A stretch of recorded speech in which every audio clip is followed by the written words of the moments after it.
Good Thursday night world. We are live. And welcome to another episode of Band Dog Talk, aka Lab Talk with the Dog God. Brought to you by no other than the Dog God himself, aka the coach, aka the Elon Musk of high performance working dogs. That is me. That is I. A big salute to Young Ready, man, with that pole position at 5:30 4 p.m., man. Salute to Cooper with that second place, man. And Caveman, right on time, Caveman. Big salute to you, man, with that number 3, 1, 2, and 3 of them, man. You know how I feel about that number 3. I feel real good about that number 3. But of course, before we get into my work week, man, you know what we like to do. I like to be prepared, so I'm already prepared. But those of us who are new to the game, new to the classroom, we like to make sure we calm the edge. You know what I mean? Take the edge off, especially all of us hardworking men and women out here that put in that work, working more work 3 times on the daily, no days off, like me, the coach. Man, get that herbal sensation rolled up. Go ahead and put it in your bongs, your backwoods, your Swiss sweets, man. You got the lotion, put the lotion on, man. You got the edibles, man. Eat you something, a brownie, some gummies, whatever, man. You know, drink you a damn fucking herbal sensation drink, beverage, whatever you like with your herbal sensation, however you take it, man. Go ahead and get that shit ready to go. Man, if you like your brewskis, man, go ahead and get that brewski, that tall can. You like your malt liquorize, you like your IPOs, whatever them different type of beers out there. Man, get that beer ready to go. Make sure that bitch is cold. You like your shot? You already know, man. Jose Cuervo, Patron, whatever it might be, man. Hennessy, you know what I mean? Bourbon, anything that you like with that shot. You want to sip on something, man? Get that fucking alcohol ready to go. And if you like the coach, man, I like to keep it simple with the mixed drink. I got my vodka lemonade. Yeah. Salute, y'all. Cheers.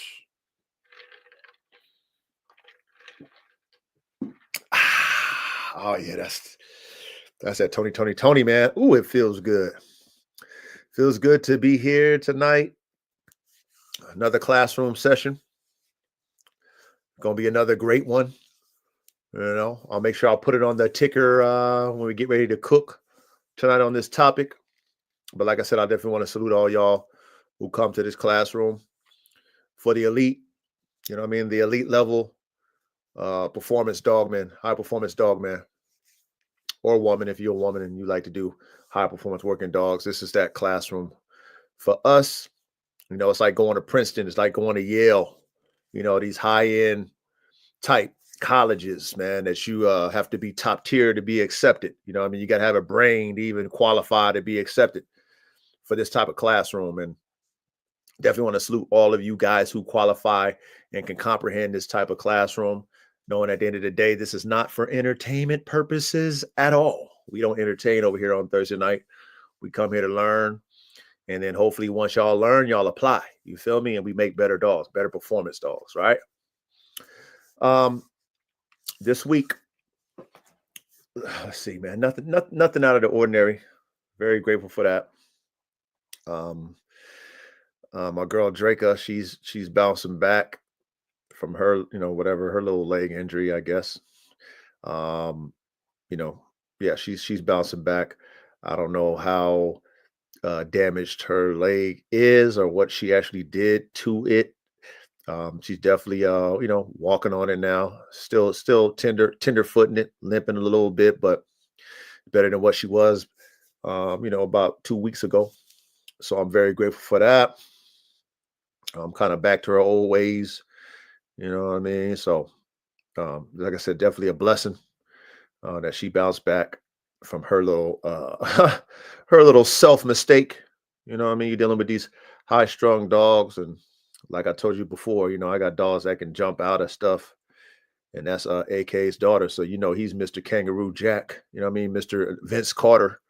You know what I mean? That boy got super duper Sean Springs. That boy got bounce. So, of course, she got that from him. And then, she got a little more brains, but this time it got her, right? You know what I mean? Her thinking, she can twist and shout and do all the extra credit shit, hang on there, finesse the bars, finesse the roof, all the shit she was doing. Bit her in the leg. But grateful, man. Grateful that she bounced back. Grateful for this, the season's changing, even though, it's springtime when all the plants are having sex.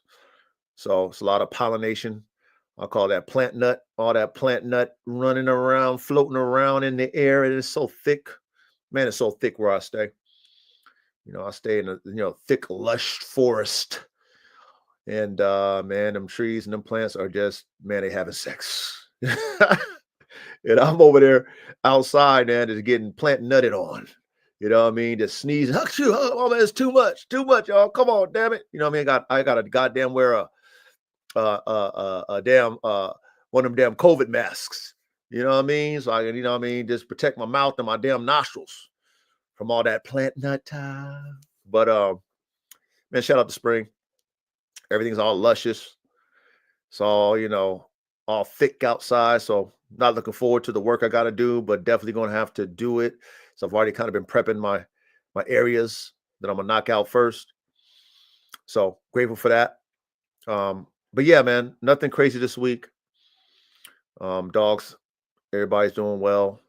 Like I said, I'm looking forward to having great weather because we're gonna get out there and get back to the spring training and all that stuff that I normally do with my dogs. I know they're gonna be excited about that. I know they are.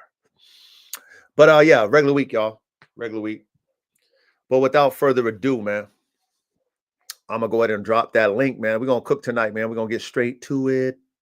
We're gonna get straight to it. I mean, the topic at hand is man, we're gonna get deep into this one.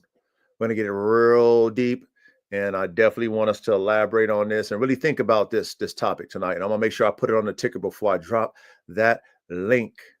All right. So let me do that there. And then let me go ahead and drop the link. The link is for those who qualify. If you qualify to come up, you will be added to the panel. If you don't qualify, I will let you know why you don't qualify. And then, once you qualify, then you can be up here. You feel me? But I'll go ahead and post that right now in the link. Yeah, in the chat. If you qualify, come on down. Come on down.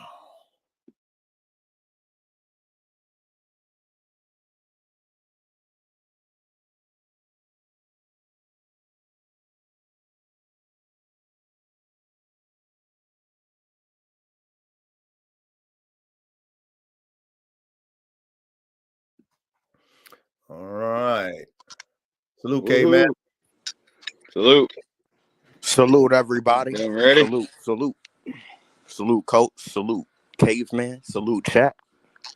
Yeah, definitely, man. K-Man, those are some beautiful puppies you showed me, man. What are those? Those are like your herders, right? Yeah, they're not really a herding. Well, they kind of are with the male in them, but they're the LGD don't really herd. I'm breeding them for the protection side. That's the pioneers, right? I took my last cross with my Pioneer Shepherd was breeding my Pioneer stud to a Central Asian Shepherd female. Dang. I bred one of those pups to a Malinois stud. And this dude is he's something else. Is that He's the got a one head on him. that you said be giving you that crazy eye? That stopped giving you the eye? Oh yeah. Yeah. He's growled at me once when I had to put him under the fence. I had to pick the fence up and drag him under it, and he growled at me once. I told him, "You better not even fucking think about it." Damn, he knows he's not mean, or he wouldn't just turn on you, but he's got it in him. You could definitely make a protection dog out of him. Did you buy him as an adult, or did you get him as an adult, or did you have him as a puppy? Yeah, I got him at 5 years old. Okay, yeah, that's probably why he's doing that. I get a lot of male dogs around 5 years old when they, you know what I mean, when they get old and ornery and they're they're in their prime, testosterone running, their dominance, their confidence is all peaked out. Yeah. Okay. Yeah, those puppies look nice, man. Nice and chunky. How old were they in that video? I'd have to look. They're about 3 weeks. Okay. Damn. Yeah, they got some heads on them, man. Their skulls are just big. Crazy. But my Pioneer Shepherds had big heads. Yeah. And the mom has a big head. And my Mal, he actually has a big head. He doesn't have the Doberman Terrier looking head like a Dutch or something. He's got like a wolf skull. He's pretty impressive. Did you ever Strong. did you ever post him on your page? I don't think so. I sent a video of, yeah, in private chat. Okay, yeah, I'm at this. I haven't really let anybody know about these dogs, and I'll probably part with the one male pup, possibly a female, but probably not. But yeah, I haven't really. So you keeping these pretty much? Yep. Okay. Yeah. That's I might get rid of one male. I don't know. See how things go. Okay. Yeah. That's shit. How many you got in the litter? 4. Oh. Yeah, they're impressive. They're big, thick dogs. Great big heads. They don't have very long muzzles, but their head's pretty big. Of course, their muzzle gets longer as they get older. But. Yeah, it's gonna be dope, man. You know what I mean? Like I said, keep us posted on those. I'd love to see how they turn out. Word.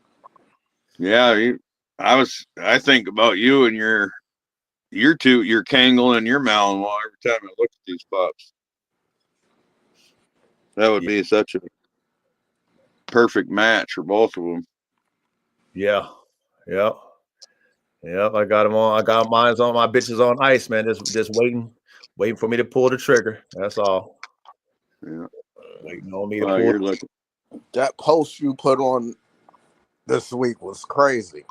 I know that. Crazy. Yeah, it did. Yeah, huh? I couldn't figure out how to get to the pole. I couldn't figure out how to get to the pole part. All I could do was like it, and I couldn't read the shit or nothing. See the shit. Yeah, it was there. Yeah, I just seen a picture with the side options to like and share and shit. But on that topic, I've never been impressed with that Hulk dog. I always thought he was a joke, just a big sloppy mastiff. Yeah. With the wrong label. I was kind of impressed that he could jump on a Honda hood, but no, I was impressed by his dad, the white joint that Marlon had. Yeah, see, I'm not familiar with those people or their dogs. Yeah, that joint jumping over like 6-foot fences and shit. Right, that's what. That's what I like. I like. Like my bully female can jump over a baby gate, which I had the baby gate elevated about 6 inches off the floor, make it taller. And she can just be sitting there on her ass on one side and just hop right over it without touching it. Wow. Yeah, she don't push her back feet off or nothing. She just clears it. Boink. I couldn't believe it. I mean, she's a fucking tank. Yeah, I just did that post just to see what everybody thought about it. You know what I'm saying? Because I just know that I'm sure a lot of us who was into those first 1998 version of American Bullies, aka pit bulls on steroids. When we saw that boy Juan Gotti, that was like a game changer. You know what I mean? Yep. So I wish I could get some pictures of my dog I had, Razor's Edge Bishop. That motherfucker was, oh man, he was something. What year was that, caveman? Let me see.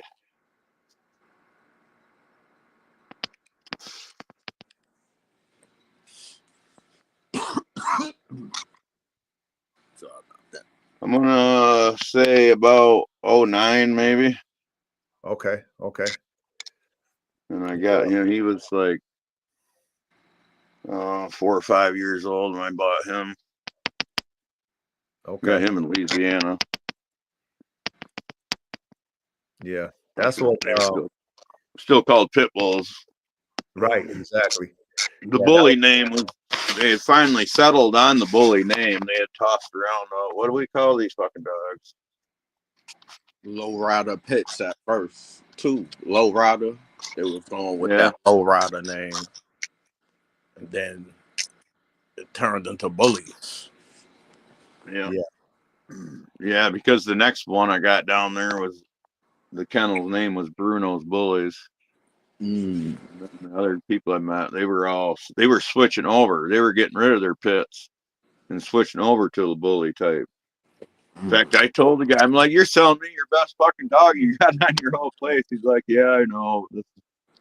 I'm thinking, why the fuck are you selling her to me then? Damn. I bought a pup from him, like out of the paper or offline or something. I went and got this black female pup from him. He had this nice fucking, a true pit bull terrier. She was a blue brindle. I mean, she was nice fucking dog. I was ooh and ahhing over her. I'm like, man, I wish I was here to get that dog instead. And I'll be damned if a couple weeks later he didn't call me up and say he was changing direction and that dog was for sale. And I bought her at like puppy price. Nice. Yeah. That's a come up. Yeah, I just remember back when the Juan Gotti dogs came out, and he had another son named West Side Monster. He was like a blue fawn that was freaking a beast too. But that was when those pit bulls on steroids. That's when that theme was prevalent. You know what I'm saying? Yeah. And so those gray line dogs, they definitely had that look. And then when they had Juan Gotti at his prime fit, I heard they had him on steroids, but who knows? But that boy was looking like ooh wee. I was like, damn it, man! Like, how did it go from there Right to where it is today? It's just kind of crazy to me, but it is what it is, Yeah, that joint did look nuts. From that one picture, you was like, nah, that's when he was young. I'm like, damn. Yeah, That looked like normal, the normal joints I be seeing. And then when he was dripped, nah, yo. That's how they should be looking, like that. All of them. Exactly. That's but without the roids. Without the roids, for sure. For sure. Yep. I mean, and then they could have got it there, but it's all about the money and stuff like that. Things shift. And when who switched it over? When Paco made it big, and that's when they started going with those pocket dogs, you know what I'm saying? And then Remy and all them. And that's when everything started to shift right there. But it's like, damn, you should have left that remnant still out there. The Juan Gotti type dog still out there. They should have still had that popping too. Right. But then they switched the sauce with that Dak shit. Yeah. Yep. Ran away from it. He added that bulldog in there, got him that F1, and then voila, the whole game shifted. You know what I mean? Yep. But man, let's cook tonight, man. Let's cook tonight, man. The topic tonight is what produces a top tier high performance dog: the pedigree, the breeding formula, or the dog. Now, what I'm gonna do is I'm gonna sit back and let y'all cook on it, individually, and then I'll cook, and then we'll kind of bring it all together, and then hear from the chat what they think, and like really dissect this topic. And a lot of people who might be new to dogs, they might not know the answer to this, and they might assume that pedigree is, you get the dog with a stellar pedigree, you can cook up the best dogs, or if you have a breeding form, like all these things that we're talking about, these 3 different ways of cooking dogs. Yep. They might think one or the other or both, who knows? But I want to dig more in depth into this to kind of like give, the classroom a perspective on all 3 of these, and see which one is going to guarantee us a better outcome. You know, I mean, nothing's perfect, nothing works perfectly, but what's going to get us closer to the outcome of a top tier performance dog? So, whoever wants to go first, you know, whether it be you or K, man, you know, what do y'all think? I gotta go. I might have to go first because I know my dude K man about to go in. But I want to still go in too, though, a little bit. But all right, I'm gonna say the dog. It's the dog because if you do the pedigree, there's no chances that you're gonna get that top tier dog. Yeah, it's gonna have the top tier genetics and everything. It might not be a top tier producer like we've been talking about, and that dog might not be the dog that's doing anything, but it got those top tier genetics. It's not. Yeah, it's like yeah, it just might just be a regular dog, but if the dog, it gotta be inside, it gotta already be in the dog, like to want to do all this stuff for you. Like it's the dog by itself. The dog. It don't matter the breeding or the pedigree. Okay, so you're leaning more on the dog itself. Yes. Okay. What about you, Caveman? Well, I mean, that's a deep subject. What do we call them? Performance dog? Man, I guess in general, anything high performance, anything high performance. You know what it means by a working dog, but at a high level, not just a regular working dog. We're talking about top tier. All right. Well, I don't know what label anyone want to put on it, but I mean, the best way is what we always preach is to take 2 inbred lines of performance dogs that are opposite of each other and cross them, you know, and make the right selection. Make sure you're breeding out of dogs that have been tested for whatever job you're trying to do. You want at least 3, hopefully 7 or 100 generations of dogs that have been doing that job at a top level. See, and then you take something else that's designed to do that same job, but it has a different trait that this other breed doesn't have. So that they complement each other. Yeah. But then what if that dog doesn't perform? You did all that shit, but the dog doesn't perform. None of them. I've never. I mean, I haven't game tested hundreds of dogs or nothing like that. I didn't get in the game testing dogs, so I can say.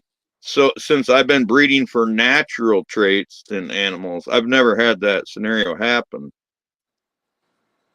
I've had, of course, there's pups in there that are just kind of, they just kind of do it, and there's pups in there that really do it. Yeah, there's like 3 different levels of pups. Like exceptional dogs.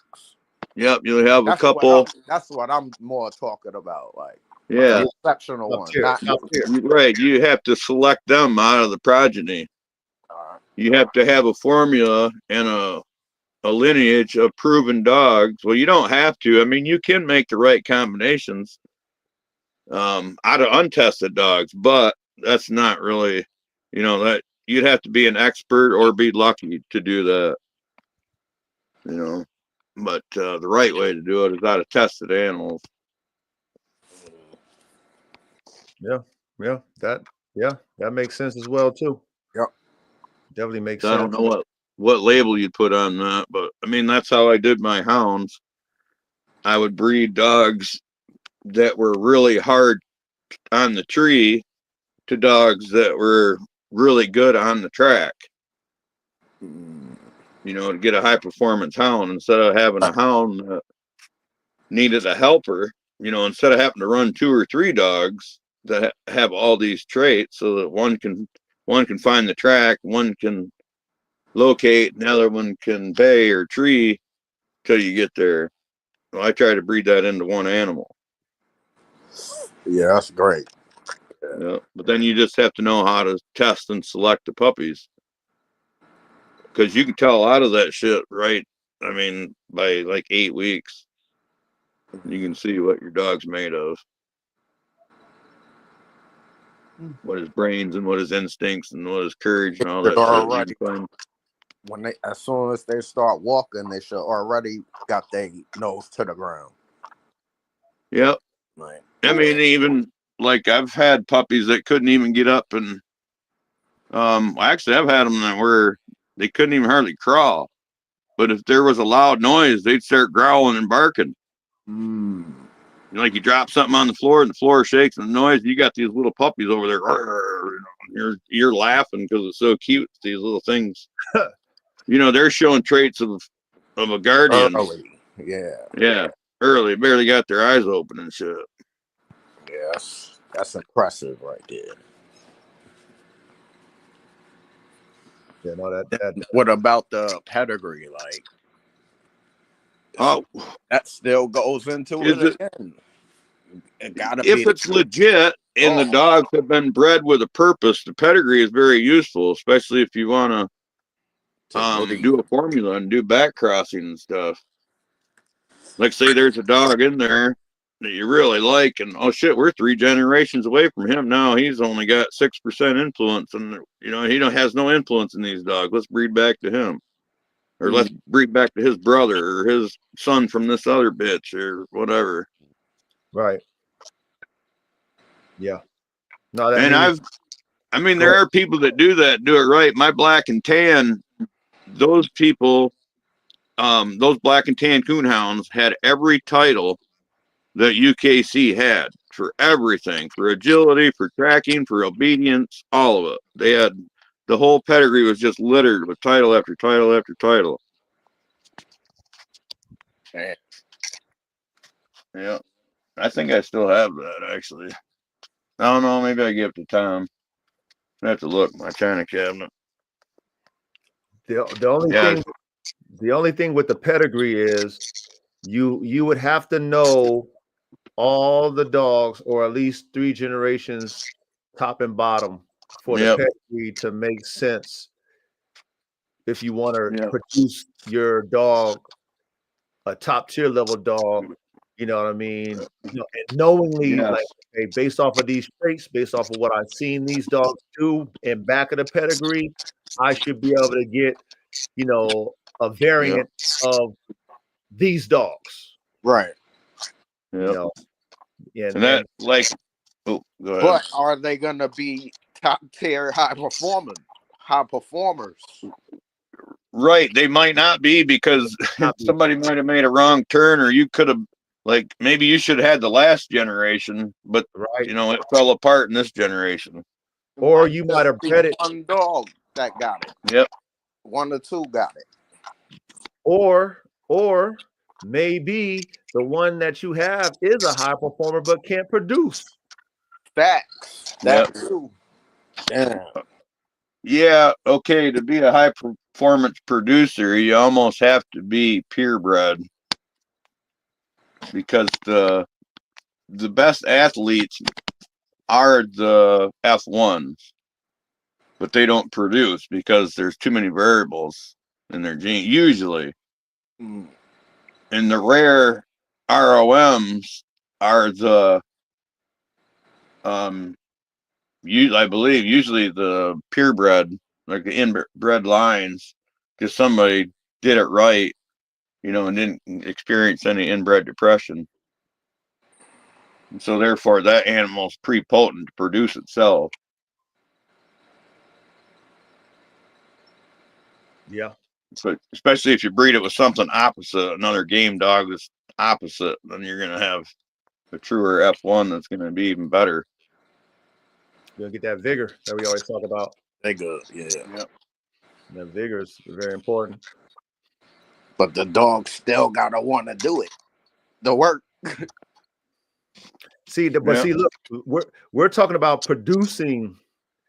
You know what I mean? We're not necessarily talking about the dog itself. You know what I'm saying? Like we talking about how, like how How do to you? make it. How Yeah, to. like what produces a top tier high performance working dog? Is it the pedigree that produces it? Is it the breeding formula that produces it, or is it the dog? It's damn near like a trick question. I'll say it's all three then, basically. Okay, okay, I like that one. Uh, I like that one.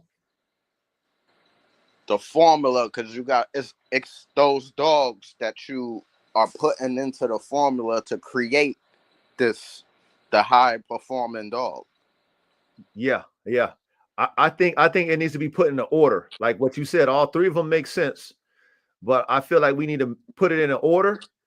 You know, 1, 2, and 3, and then talk about how each one of those, why the certain one is number one, why certain one is number two, why the other one is number three, and then how it all comes together. Because what you said is true. All three of them plays a part, but there's an order to it, and there's a reason why there's an order to it. You know what I mean? Right. There's an actual reason why. And like I said, I wanted to discuss this because, a lot of new guys coming into the game, they don't understand this.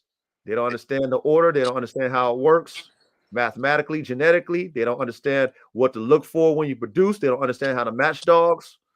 You don't understand none of this stuff because you got to be in the field doing it to understand it. The classroom, the X's and O's is great until we go out in the practice field and practice this shit, right? And then find out, okay, if we bred strictly off of pedigree, what are we going to get? If we breed strictly off the dogs, what are we going to get? If we breed strictly off the formula, what are we going to get? If we combine all three, what are we going to get? This is something that only the elite level dog man or dog woman engineers think about when they're cooking up dogs because, like you said, Reddy, all three of them come into play. But there is an order. There is an order involved in this. So let me ask you, Reddy, what do you think the order is between the three? I'm gonna have to go with the breeding formula. Okay, Because you that's need, number one. yeah, Okay, because you need to know which dogs to make that sauce, to create that high performer. ooh, I like that.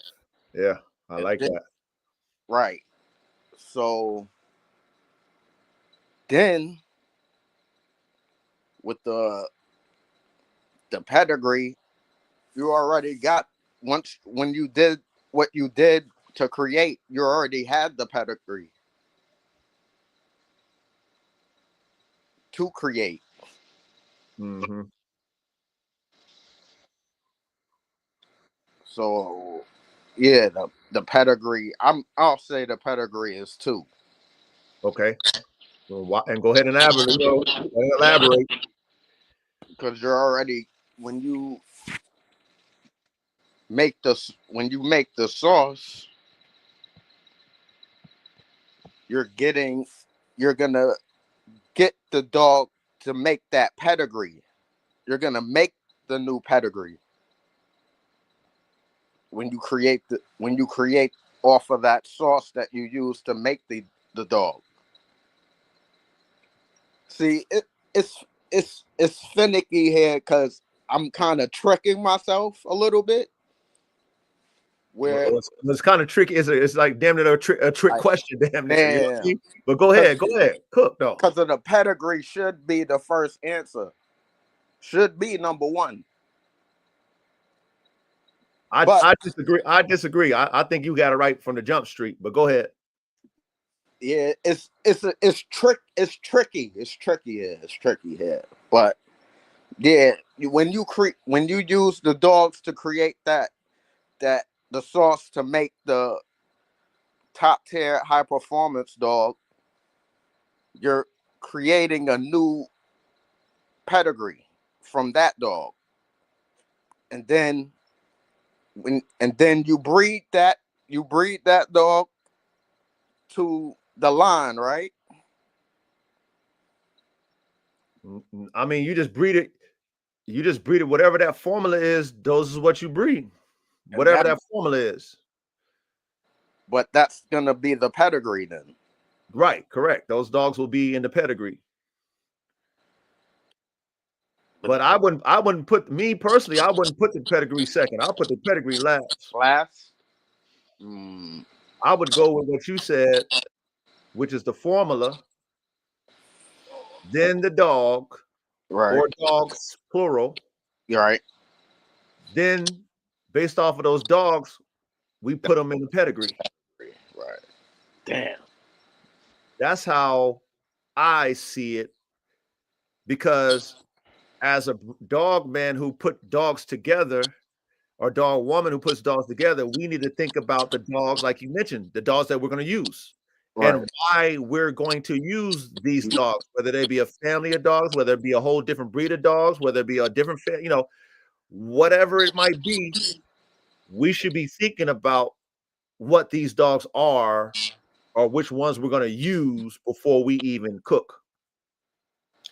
And then once we think about that, then we need to go and find them dogs. Okay. Cool. You got to find your ingredients. This is where I feel a lot of new dog men and new dog women don't really understand how important it is. How we always talk about the top tier DNA, the top tier genetics. Don't go buy cheap genetics, because you buying cheap ingredients for your, for your cook up or whatever, your meal you're trying to, prepare for the public, or whoever you're trying to prepare for, your family, or you buying cheap ass ingredients, cheap ass dog. It's gonna set you back. So that formula has to be A1. Like, you got to be a real thinker as a dog man or a dog woman and say, okay, these are the dogs. Why? Okay. The frame of the dog. Okay, why I need this type of frame? Why I need this type of height? Why I need this type of bone? Why I need this type of bite? Why I need this type of head?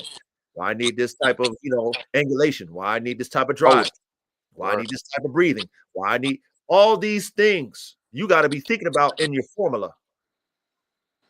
Okay, in your formula, because it goes back to dog. It goes back to when we talked about that the Secretariat horse and how they can never reproduce them, because he's just a freak of nature produced by Hybrid Vigor, right?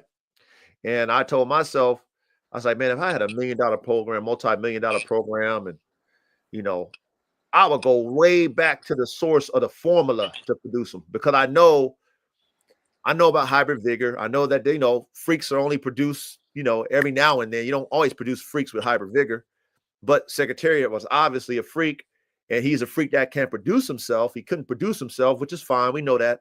That's like what Caveman was saying. Like, get you some heavily inbred type dogs, purebred. That means their genetic traits are already locked in, and then you can kind of guarantee what you get when you cook them.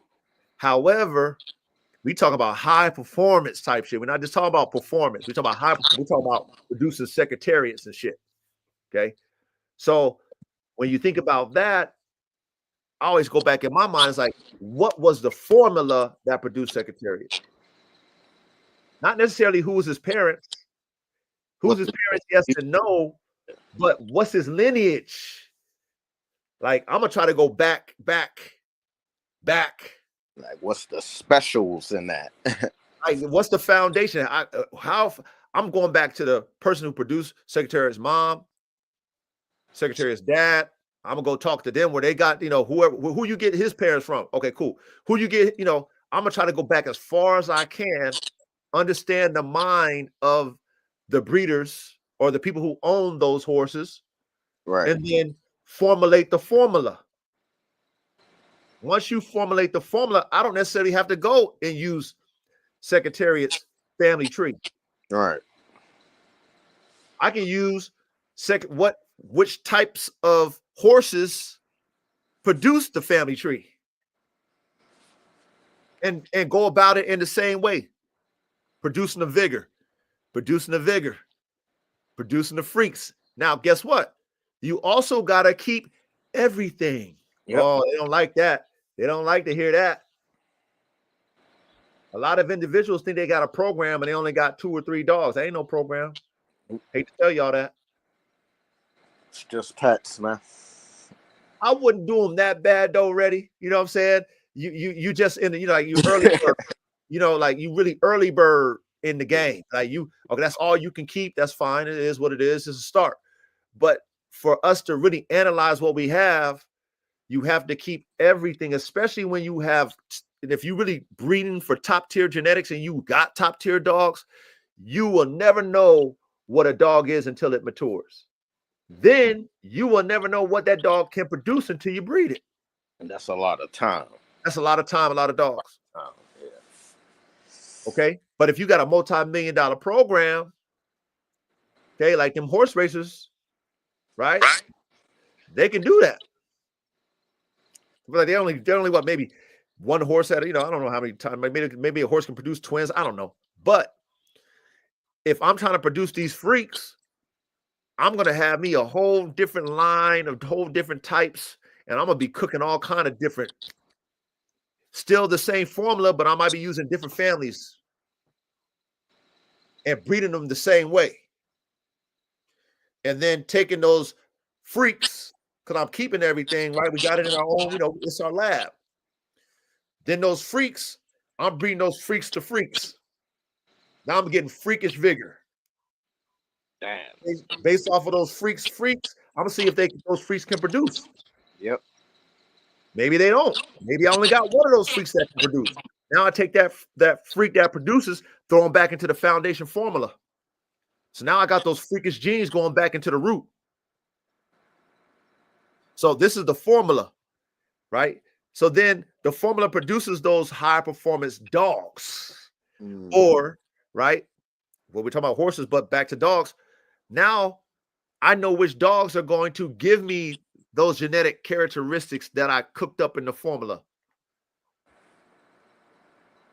Then not only that, once you know those dogs can produce, now you as a breeder got to know which dog, like which pair of animals do you breed together. Like, see, a lot of, I'm watching this. I'm about to bust some people's bubble too. A lot of you guys who are new to this dog thing that don't really experiment in the lab, you guys be matching dogs that don't genetically pop with each other. They might pop when it comes to your performance and what you see, but those genetics don't pop when you combine them. That's a simple mistake. Then you might say, oh, this dog ain't a great producer. Because maybe your formula is wrong for that dog, for that particular dog, right? Maybe your formula in your mind is not correct. Now, in order for you to find this out, you got to experiment. You got to take this freakish athlete, this freakish performance dog that you got and say, okay, I did this breeding with this other dog. Damn, it didn't pop the way I wanted. I did it to another dog, kind of similar, maybe similar bloodline, whatever you're similar, whatever stuff you're using. If you guys can do me a favor, hit mute, because I'm getting a lot of feedback. But you can go ahead and say, okay, I'm going to try something totally different, right? But a lot of times we throw the baby out with the bathwater because you might have failed maybe 2 times out of the breeding and they didn't get what you want. And you say, oh, this dog don't produce. Okay, maybe it doesn't. However, maybe it does. Okay. Now, breeding tight in your formula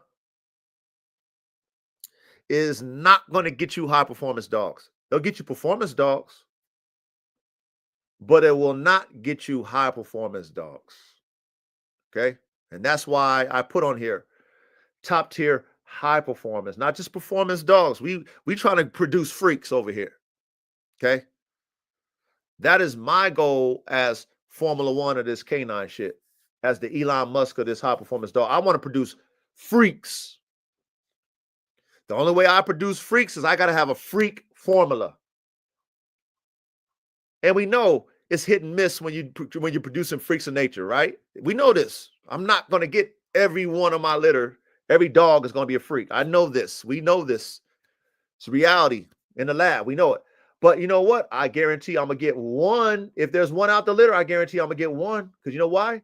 When I build my foundation, I'm keeping everything. Or it's going to be all in my circumference, right? My circle of people who might have it. I'm going to have access to all of it. And I'm going to be able to assess it by what they do. Say, oh, I like the way that dog performs. Oh, I like the way that dog breathes. Oh, I like the structure. Oh, I like the muscle. Oh, I like all these things. Oh. So now I'm backing it up to my formula, the dog. Now we on number 2, the dog. Oh, damn, the dog. Oh, shit. Damn, this is closest to my formula. Bam, that dog is in. Boom, he's in my breeding program. But in reality, in my mind, all my dogs are in my breeding program, in my mind, because I know that this top tier performing dog that I produce, this freak, because of how the genetics is so spread and so explosive, his DNA might not concentrate that freak. His DNA might go somewhere else. It might show me something else. That's cool, but it's not like, ooh, explosive. I need that explosive shit. Okay, I need that explosion. So the formula is first, like you said, Reddy. The formula is first. I also feel that the dog itself, because that's who we're going to breed first. Right. We're going to breed the dogs that show us that the genetic characteristic that was in the formula is in them. We're going to breed them first. Okay, that's just common sense. Okay, and then after that, that's when the pedigree come in. Now, the pedigree only matters, ladies and gentlemen, if you and the breeder are honest. That means every dog that is known, if you don't know it, the breeder that you got the dog from or whoever, the blood, whatever, you know those people, they're giving you the honest assessment of the dogs, because we can't see, we don't know every dog in our pedigree. We don't know that. So if you don't know the mathematics of every dog in your pedigree, then the pedigree is really obsolete to our breeding. It's obsolete. Now, if you know, we always keep it simple over here, at least 3 generations back. Then you can say, okay, well, my pedigree, my pedigree, okay, it makes sense. Okay, it makes sense. Now watch this. Let's say you buy a dog from me and it has the pedigree, and you're like, oh, I'm gonna copy coach's pedigree, breed this type of dog with that type of dog. It should make the mathematics, right? Now, that's true and false, mainly false. This is the reason why it's false. The pedigree don't equal the formula. The pedigree only equals the dog. Let me make that make sense to y'all. The pedigree doesn't tell you the formula.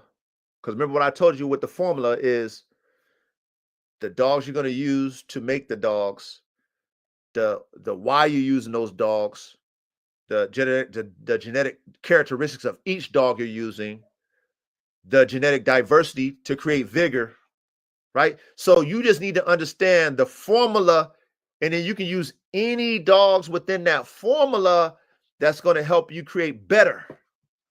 The old school dogs of the past, you can't use them anymore unless you got the semen.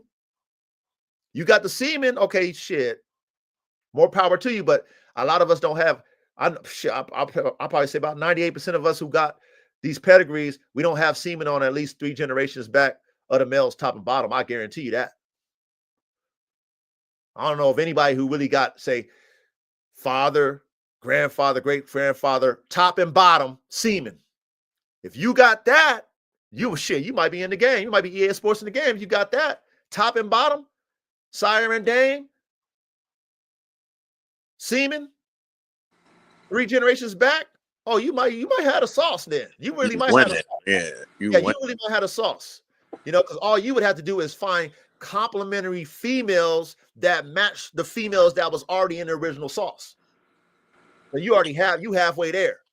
But the reality of it is that we don't have that when it comes to these pedigrees. So if you was a rookie in the game like I used to be, and you buying high dollar dogs based off a pedigree, and you believe some of these breeders telling you about these pedigrees and say, hey, if you breed like this, you should get that.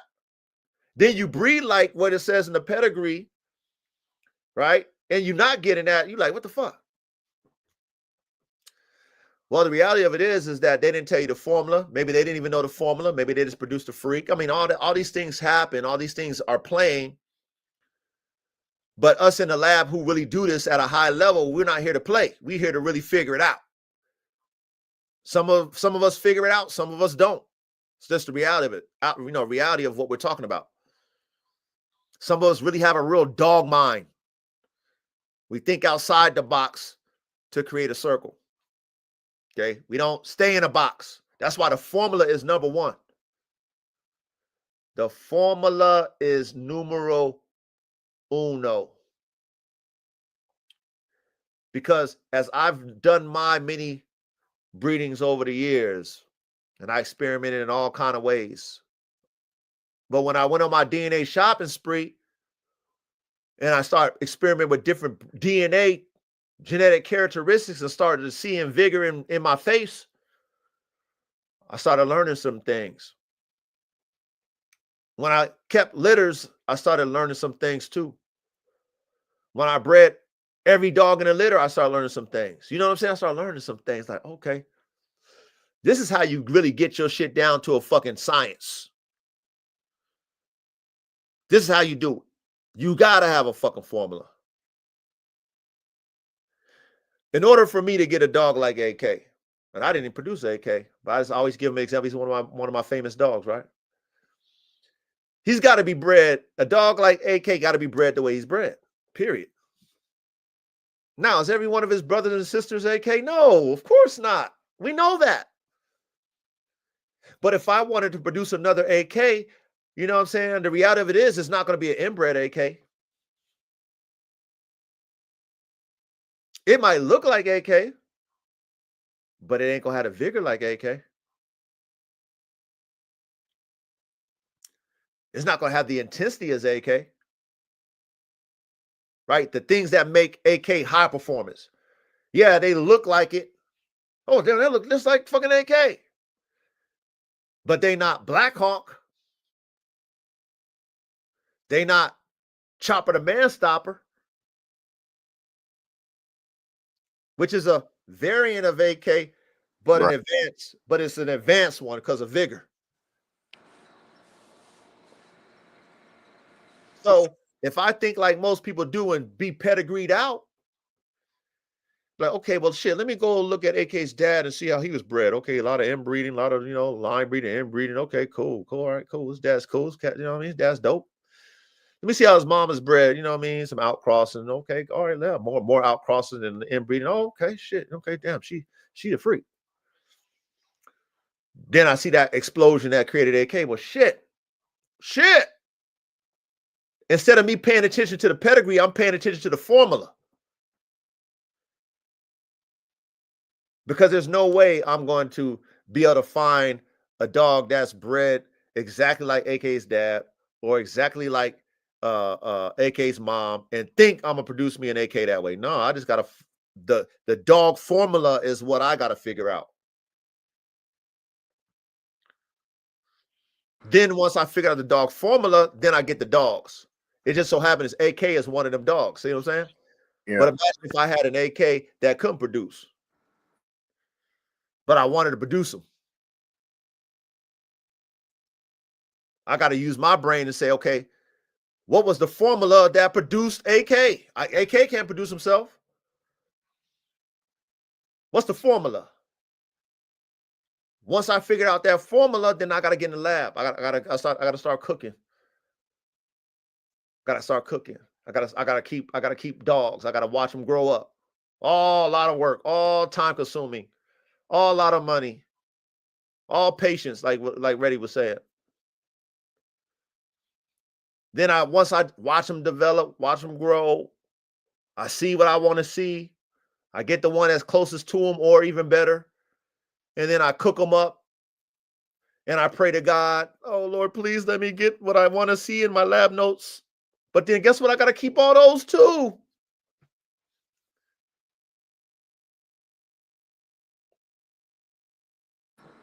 Yeah, it's crazy, man. But that's what you got to do if you want to get those top tiers. Right. And that's why there's not many top tier dogs out here on the planet. We're not talking about performance dogs now. Understand what we're talking about. We're talking about tippity top tippities. We're talking about the freaks. That's what we're trying to produce over here. We're not just trying to produce good dogs. Oh man, you got a good working dog, man. That's a good. No, we try great legendary dogs. We raising the bar high for us dog men and women. We want to raise. I want y'all thinking like that. If you ain't producing freaks, your program is mediocre. That's how I want you to think. Even though somebody from the outside looking in might be like, yo, you got the greatest program out here because you're producing good dogs. It needs to be, wow, I ain't never seen nothing like that. Dog, how'd you do that? Dog, what did you like? They need to be asking us questions like that. Like, yo, how did you? Dog, I ain't never seen nothing like that. But it takes us thinking like this. You feel me? We always talk about that supercomputer. It takes us thinking like this. It takes us being patient with the mathematics, genetics. It takes us experimenting with the formulas, understanding all the genetic characteristics in your family tree, at least 3 generations back, and seeing those infused in your dog's productions, and then you analyzing it, seeing it in your face as a reality, noting it, and then breeding it. Then the ones who don't show you, you don't just curl them out, throw them in the trash. You breed those too. Because the genetics that's in those ones who don't perform at a high level is still in them. It's still in them. Yeah, still in them. You use 2 top tier type dogs to produce them. And like I always tell y'all, we can produce the body and the phenotype, the genotype for the most part, but God produces the soul of the dog. Facts. So just because that dog's soul power in him or her ain't really got that that we want, that drive that we want, like real shit. Even though that's not what we seeing in them, that doesn't mean that they don't got that in them genetically, that you can't bring that out in a breeding. Right.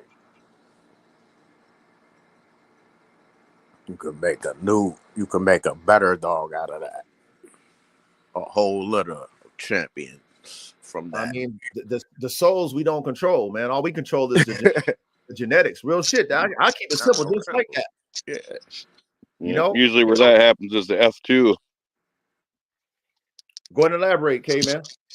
Well, the F1, you got 2 parents coming together, and they both have a double copy because they're both inbred. They both have a double copy of the same genes, so their offspring are all the same pretty much, with dominant genes from both parents, but they still carry the recessive traits. You know, so when the chromosomes split apart in that next generation to make the homologs, you get 1 dominant trait and 1 recessive trait, you know, out of each one. So you got 4 homologs, 2 of them are dominant and 2 of them are recessive. Now, some of them, 2 recessives are going to match up. Some of them are dominant recessives are going to match up, and some of them 2 dominants are going to match back up again. Okay. So that's why you can take 2 dogs that each carry a copy. You know, they each carry half of that formula that you got from the F1. Those F2s, even though they don't work, if you pick the right ones anyway, this pup carries this half and this other pup carries this other half. So when you match those up, you know, then a percentage of their pups come out like the F1. And then you start locking it in that way, because then those offspring, they're going to have less variance in them. That's the whole purpose of inbreeding. recombining, throwing away the recessive, throwing away the weaknesses, recombine it again and only keep the dominance, recombine it again, only keep the dominance.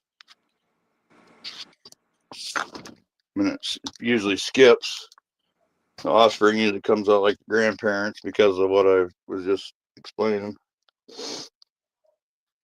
Until you get inbred, then every generation should come out similar. You guys understand that? I'm sure you guys understand what Caveman is saying, right, chat? Yep.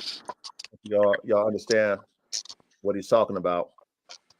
And this is where the art, right? This is where the art form of doing these dogs, I consider myself an artist when it comes to making dogs. This is something that I've always wanted to do since I was 8, and now I'm doing it.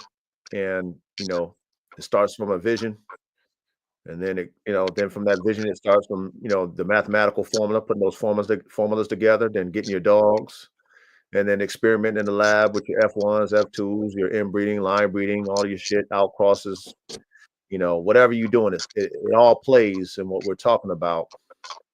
But like I said, how we're thinking is freaks of nature. We're thinking legendary type breedings, legendary type production, and it's a lot more to it than meets the eye, right? It's a lot more to it than meets the eye. If you really, really, really want freaks, you gotta breed to produce freaks. You gotta, you have to have a formula. You gotta have the freak formula. If I was able to produce a full litter of freaks, I'd be probably the richest dog man in the world. But no dog man has ever produced that. No, I don't think no animal breeder has ever produced that. I don't even think nature allows that. To keep it 1,000, right? Because then there would be no alpha order if that was the case. If everybody was alpha, everything would be extinct. It'd be right, and there would be no evolution. There'd be no adaptation. Correct. I don't even think, nature doesn't even allow that. Now, no, you got to have room for adaptation in your genes. Now, watch this. If we as breeders can produce 1 freak a litter, maybe even 2, every litter you do, I mean, shit, I don't even think breeders is hitting home runs like that. I'm talking about high performance. You know what I mean? I'm talking about legendary. Like, let's say the father was a legend. Yeah. You cooked it up, then the son was a legend, or the daughter was a legend. And then you cook those up, so think about it like we talk about Michael Jordan and shit, right? Think about you got Jordan Hall of Fame, then he had a son, right? Boom, his son was Hall of Fame, then he had a son. Hall of Fame. That's what we're talking about. We know that's damn near Mission Impossible Tom Cruise. Right. However, if you're thinking how we talking tonight, you have a formula that produced that freak, right? And you know that formula as a breeder, and you're willing to follow the steps to test all your genetic pieces, and then you have experience to know which ones, like which genetic pairs give you that explosion, because that's the key to creating freaks, right? The vigor. It's that explosion of new genetics. If you have a gift to know how to do that, then you shit, you know what I mean? If you ain't cooking like that, you need to stop. Like, then what are we cooking for? Then you cooking for pedigrees for pretty. Then I guess you cooking for pretty pedigrees, right? Because then you living off the legendary dog or the legendary dogs. Maybe you got a couple of them. Maybe you got a legendary dog, and then maybe about 5 generations back, another legendary dog. Maybe another 10 generations behind him, there's another one. Or maybe you have the same legendary dog, multiple times in your shit. Like, that's not what we talking about here, man. Not good, no.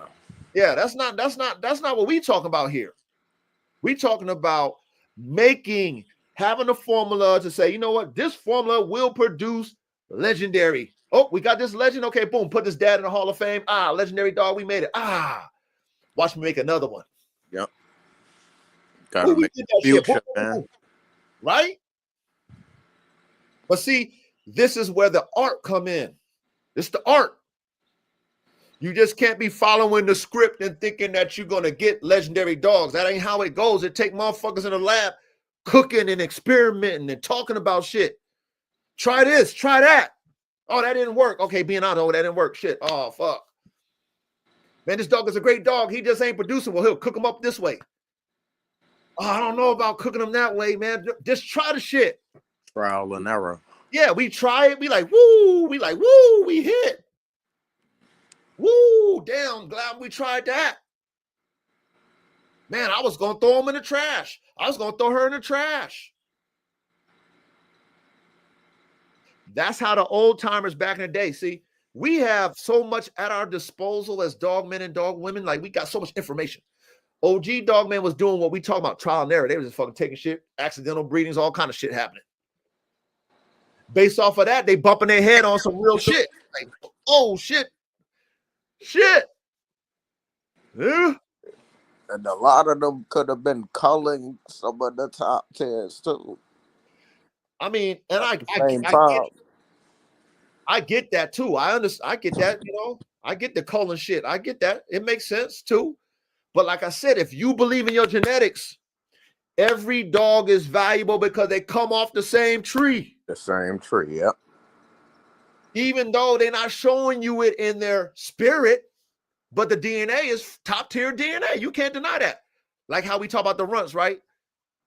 You throw the runaway, all that running shit. Oh, you little scaredy cat. And that motherfucker be the top tier dog. Best dog in your litter. Yeah. Well, it's just the genetics, right? The genetics should made him a smaller version, maybe a weaker one at the time because of his size or her size. And as she grew into herself, her spirit out-spirited her brother and sister, and she became the best one. Or that smallest one who you thought was shit, you called it out. And then your homeboy got her, and then he breeds her, and she's producing better than top tier shit. You like, damn, how the fuck?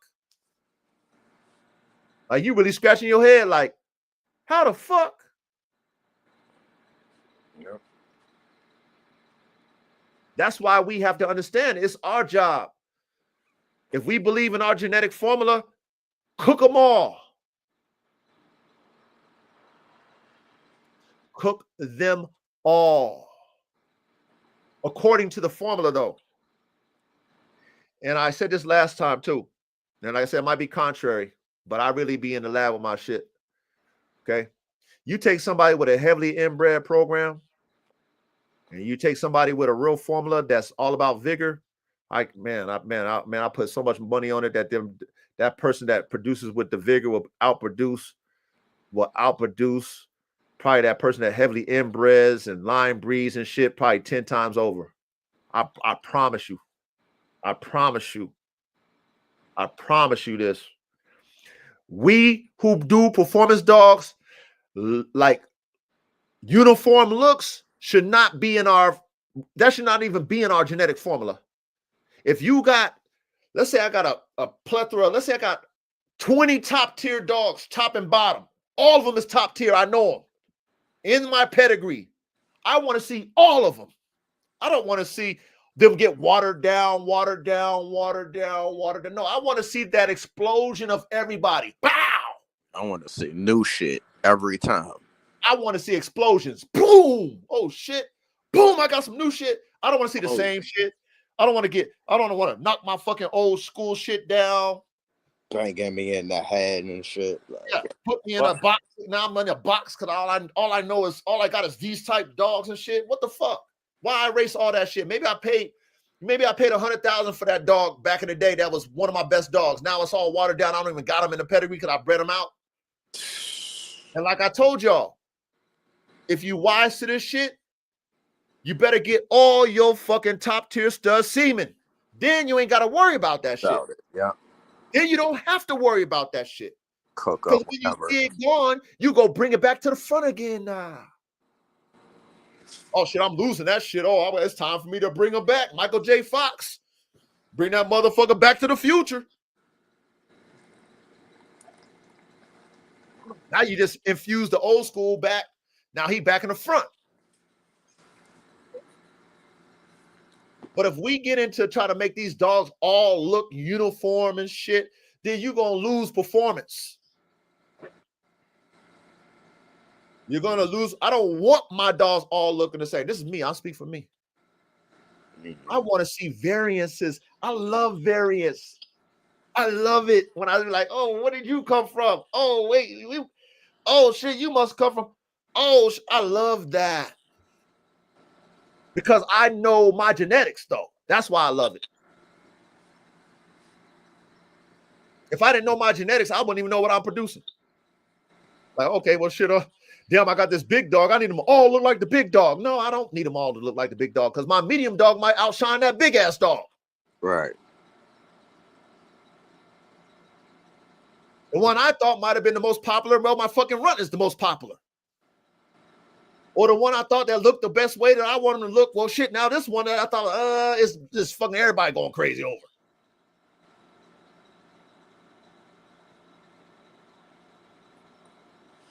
So the formula has to be what we focus on as dog men and dog women who really have a mind for this dog creating high performance type dog productions. Like we have to be focused on formula first. Don't be afraid to cross different breeds in your formula. Oh, don't do that. My shit won't be pure. Well, then what the fuck? You ain't got no freaks then. You ain't getting no freaks. Sometimes you might need to throw that fucking that atomic bomb in your shit to rearrange your shit. You know what I mean? You might have to throw that motherfucker up in there. Mm-hmm. Because you want a certain level of performance and you're not getting it from the same breeds. Because most dog men today, they don't breed how we talking about. So you buying these dogs and you wondering why you're not getting it when you breed it. You're like, shit, man, you telling me it's going to be like this, but I'm not getting it. Well, they're not breeding that way. That's why you're not getting it. That's why you're not getting it. So it's like, well, shit, man, I might have to add something totally different in my shit to really bring some fucking fresh explosion in my shit. Yeah, it might take you some time to wash it out, but that's what sometimes I might have to take that. It might take some time to wash it out. That's fine. But I guarantee you get more healthier dogs doing it like that too. Right. You got some dysplasia in there. Okay, get another breeder dog and don't have that shit up in there that add another, a whole bunch of other aspects to your genetic characteristics, your performance, genetic characteristics. Throw that in the sauce. Clean it up. Yep. Then take your time, wash it out a little bit. If you got, if that shit's still showing up, wash it out. Take some time, wash it out. Okay. Once it's washed out, boom, shit. Motherfuckers won't even know what you did. I mean, shit, we can be honest over here. That's how we are. But if you don't want nobody to know your sauce, you ain't got to tell them. They might think, oh, damn, this dog is perfect. You're like, nigga, you don't even know what I added in there. None of your business anyway.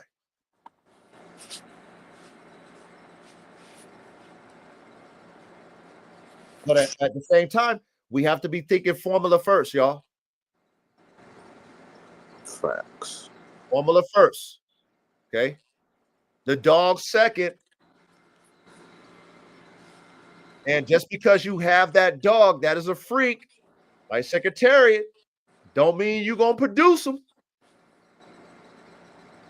So the dog formula that produced that freak, you need to breed like that.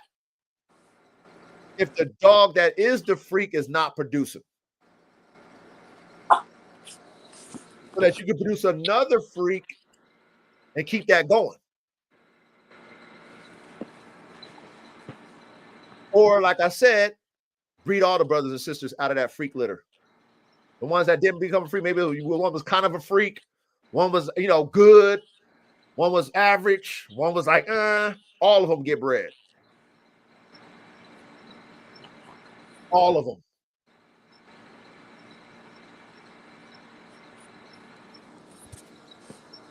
Because I guarantee y'all this. I guarantee this shit, man. If you guys follow your formula, you follow the formula, you will produce those freaks. But it might not be the one that you pick as a puppy. I guarantee you that too. If you picking your freaks out as a puppy, you probably missing out on your freaks. You got to keep these dogs, y'all.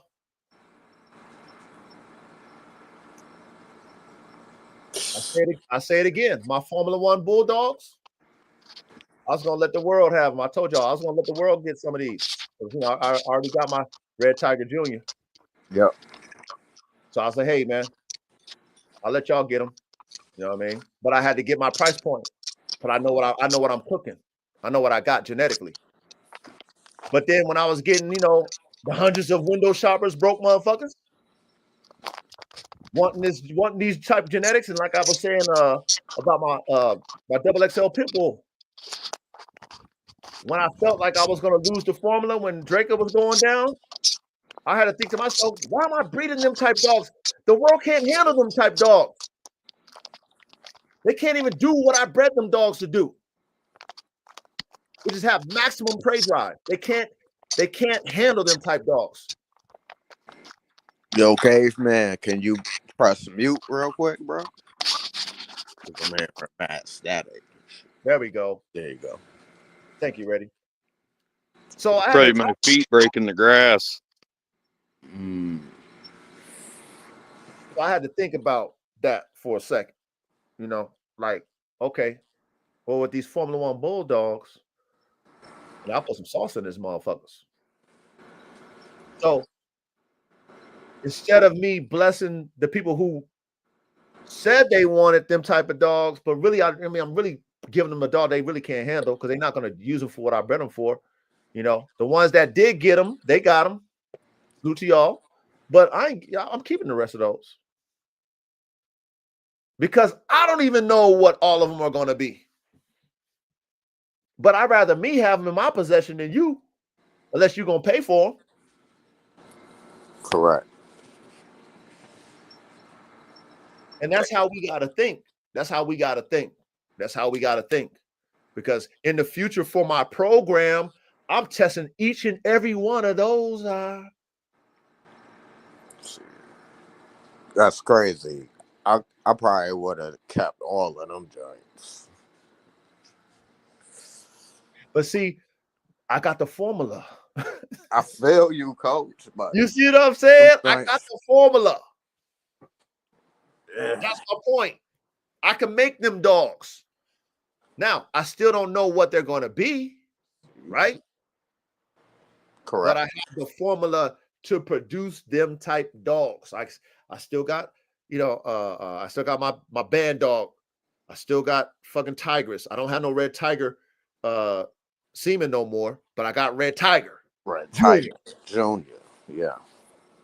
So I got genetics still to cook and pray to God that I get something based off of this formula. And then, you know, based off of what I keep, I test and then I breed and then hopefully get better. So Hall of Fame, hopefully. So like with Red Tiger Jr., I'm hoping that he could be better than his daddy. Okay. So then I'll put him in a level. And then whatever I breed Red Tiger Jr. to, hopefully they can be better than Red Tiger Jr. That'll put him to a level. But at the same time, I'm not just trying to go level up to the father. I'm trying to go Hall of Fame. I'm trying to breed freaks. Yeah. So like I was telling y'all with Red Tiger Jr., I see what I put in him by taking Red Tiger to Silver Bullet, which is my band dog. I see the athleticism. You know, I see the straightening out. He ain't got the elbow dysplasia in the front. Because, you know, them Bulldogs is real wide, especially Red Tiger. It was real extreme. He had them real wide fronts and shit. People love. That shit is tightened up. It tightened this shit up, right? So he ain't got that shit. He ain't got no dysplasia. He got strong rears. He's smart. But like I told y'all, that breathing, I can't deal with that. The breathing is not up to my standard. It's not up to my standard. So he not going to be legendary. I don't care how good he look, because I'm sure everybody going to be oohing and ahhing when they see him and shit. But because I'm breeding for performance level dogs, high performance dogs, he got to pass my performance test. Right. But you like, oh man, Red Tiger Jr. is a shit, coach. Oh, coach, he's better than his dad. Yes, he is better than his dad, but he's not Hall of Fame. I need Hall of Fame. I need freaks. You gotta be breathing. Gotta be breathing, man. Gotta be breathing. If he look good, he better fucking perform even better than he look. That's how I need to see him. At least you got past like the first 2 chapters of the dude with like the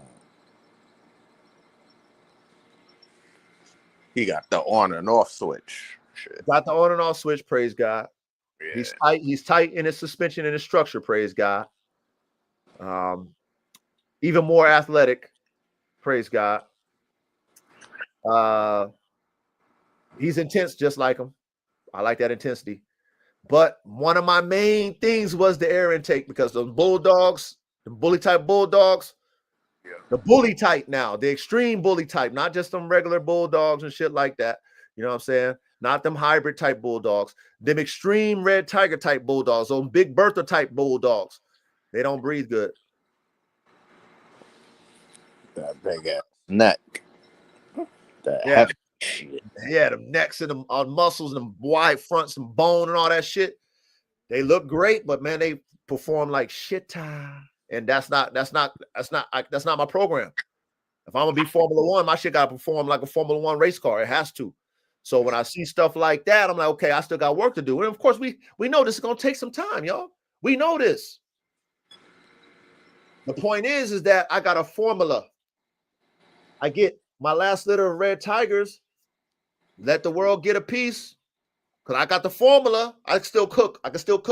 Let the world get a piece because they've been asking, but they didn't pay. So I'm keeping my piece. So now I get to test those now. Now I get to test what I was going to give the world. And I know the world going to be, ooh. I already know it. I can just see them as puppies.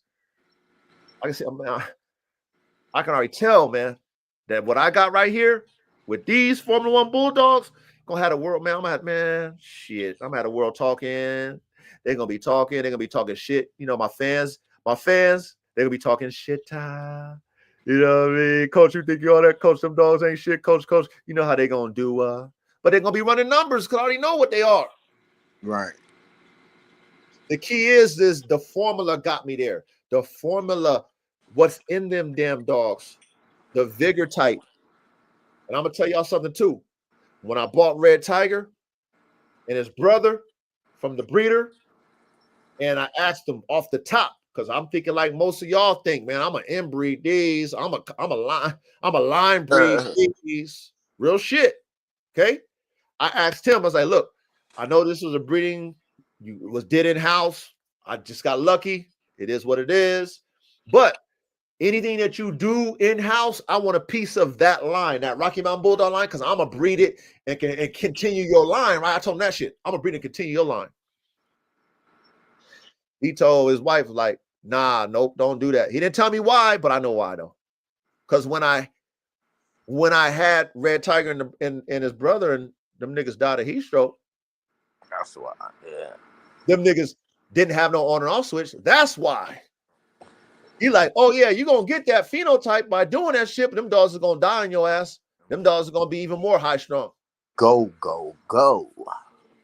So nah, don't do that. That's what he told me. He told me don't do it. Because you know why? Because that's what he was doing.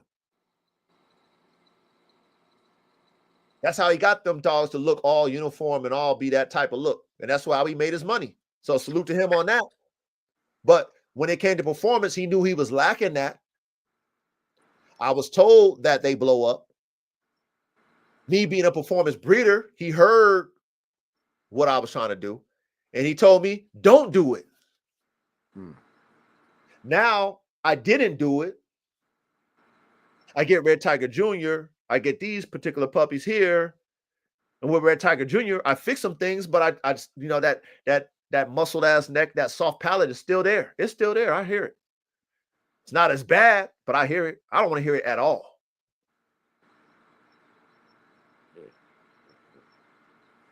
So you think like you still would have to stay within the bulldog realm to kind of fix that, or go out of realm? I'm praying to God that these puppies don't have Don't it. I'm have praying to God that Tigress. I'm praying that my Hall of Fame performance American Bulldog bitch Tigress right. is going in a Hall of Fame. I hope she fixes that. I'm hoping that she does. Now watch this. I'm sure I would have got one out of that litter with my band dog bitch Silver Bullet. I'm sure I would have got one that was right. But I only had one puppy. I only had a singleton puppy. Yeah. So I couldn't keep the whole litter, right? I couldn't keep 2 or 3 of those and test which one didn't get it. You know, I couldn't do that. I only had one to choose, which is Red Tiger Jr., which I was grateful. I'm grateful for that. But see, I got 4 males that's mine. I got 4 males. And that's a win right there. So I get to test each and every one of them damn males and see which one is looking the way I want them to look. Main focus is performance. I need to hear that breathing like AK. I need them motherfuckers breathing like AK. If I hear that clear breathing with none of that soft palate, if I'm hearing that, oh, winner, chicken dinner. Facts. Man. Yeah, I gotta pray up for on that one, man. Shit. But how they looking right now, though? I mean, man, amazing. I'm gonna show y'all. Like I said, I gotta get this yard work done so I can have them out there so they don't get no ticks on them out here in this tall grass that I got out here, this fucking weeds. No, they look amazing, man. Y'all gonna see. You know what I'm saying? So imagine what they was looking like when I was showing y'all. Yeah. Okay, so you take that look, what you seen, and then you kind of use your imagination. But like I said, definitely top 3 of my best litters ever. The genetic variance is amazing, and yeah, they definitely gonna be showstoppers. Definitely showstoppers. I just pray to God that they breathe well. If they breathe well, I'm on to something. How do you know if you got a freak out of that? I got a lot of freaks out of that already. They just got to breathe. Right. Okay, so this is how I know I got a freak. First, you got to know who the parents are. That's one. Then you got to have experience with having multiple litters, right? You gotta see so many puppies. Mm-hmm. You got to see how they develop, mentally and physically. You got to, understand that, right? Then based off of that, you watch their development. You watch the growth. You see who look kind of like awkward. Like, damn, you kind of awkward looking. Not awkward in a negative way, but like kind of awkward, like, damn, you kind of growing a little bit too fast. Yeah. Kind of like how you was when you were a teenager and shit. Your feet, you know what I mean? You walking on some big ass boats and shit. Your body ain't caught up to your feet yet, type shit. Right. Right. You in your lanky stage. Yeah, you kind of like seeing little things, right? But the biggest thing for me is the personality. The competitiveness, right? When you see them competing with each other and using their brains independently, you're like, oh, okay. All right, I see where you're going with it. I ain't even know what I mean. Like, you see them observing you. You're like, okay, I like how you very observant, right? You start seeing those genetic characteristics that you had in your lab notes. You go to your lab notes, you start looking at it like, damn, I see that. I see the neck. Damn, I see the shoulders of your fucking uncle. Or damn, I see the head of your grand. Like you start seeing these things that you're only getting from vigor. Right? You see more than what you see in the parents. In the puppies. And then as they grow, you make sure it's adding up. Like, oh, yep, I see. Oh, there's that neck. Oh shit, there's that spread. Oh shit, there's that drive. There's that intensity. There's that breathing. There's the muscle. Oh shit. There's the on-off switch. You start adding all those up. You start seeing them. There you go. You got freaks.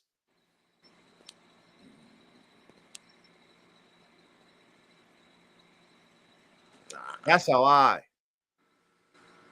Consider it. Arturo said, yeah, good. He said, ask yourself by a Rocky Mountain Bulldog you breathe better. And the answer probably corresponds with the Olympians training in Colorado Springs. I mean, I don't know if that is what it is. I would just say that they were breeding for look. They're breeding for phenotype. That koi, that's how they was breeding. Yeah.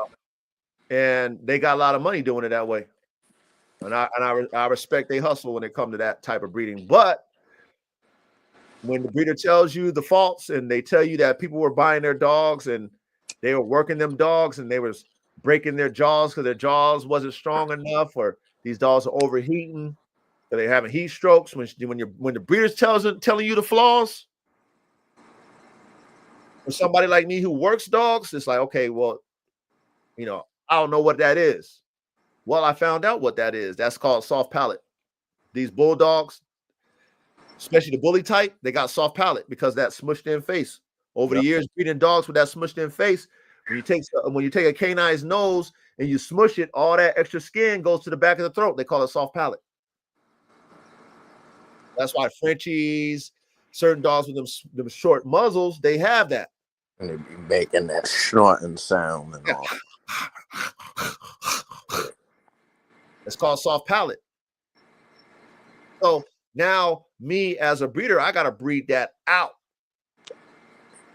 So I gotta breed that to a dog that don't have no soft palate, or I might have to go ahead and do a whole F1 with something totally different. I might have to throw a pit bull in there. Might take me longer.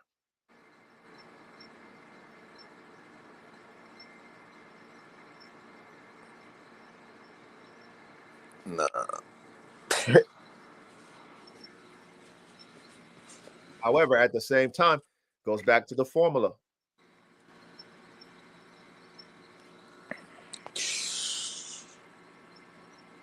Goes back to the formula. And once you have the formula, then pray to God that you produce the dogs that can produce. Then keep documentation of your own pedigree. Because real talk, your pedigree starts with you. Not with the next man. Not with the person that you bought your dog from. It starts with you. That's where your pedigree starts. Because you know the dogs that's behind what you breeding. Yeah. We don't necessarily know the dogs is behind what the breeders, and more breeders is breeding. So why would I rely on that? Don't rely on that. If you guys are doing that, y'all relying on pedigrees that ain't your own, that you didn't cook up, those ain't your cook-ups, man, take a coin and flip that bitch and see what you're gonna get. So let's see how consistent you're gonna be every time you flip it. Heads. Let's see how many times it's gonna be heads when you do that shit. Every time you flip it. It's crazy. It's like the more you say it to them, it's like the more they just still do the backward shit. And they love it for some reason. Well, because they're not in the lab. If you in the lab, right, then you wouldn't love it. Because then you'd be mad because you're not producing it. See, they probably doing that, but they're lying they're still gonna lie to the consumer. Well, because the public. Well, the consumers ain't working dogs no more. That's what we talking about too. So, like I was saying before, like, why am I cooking up a double XL pit bull, right? That's bigger, stronger, and faster than a standard one. That's got extreme fucking prey drive. If the public or the people who's buying it will never use it. What's the purpose of it for me? There's no purpose. No purpose. Yeah. For my own shits and giggles because I did it. Look, I did it. But nobody's ever going to use that dog for its potential.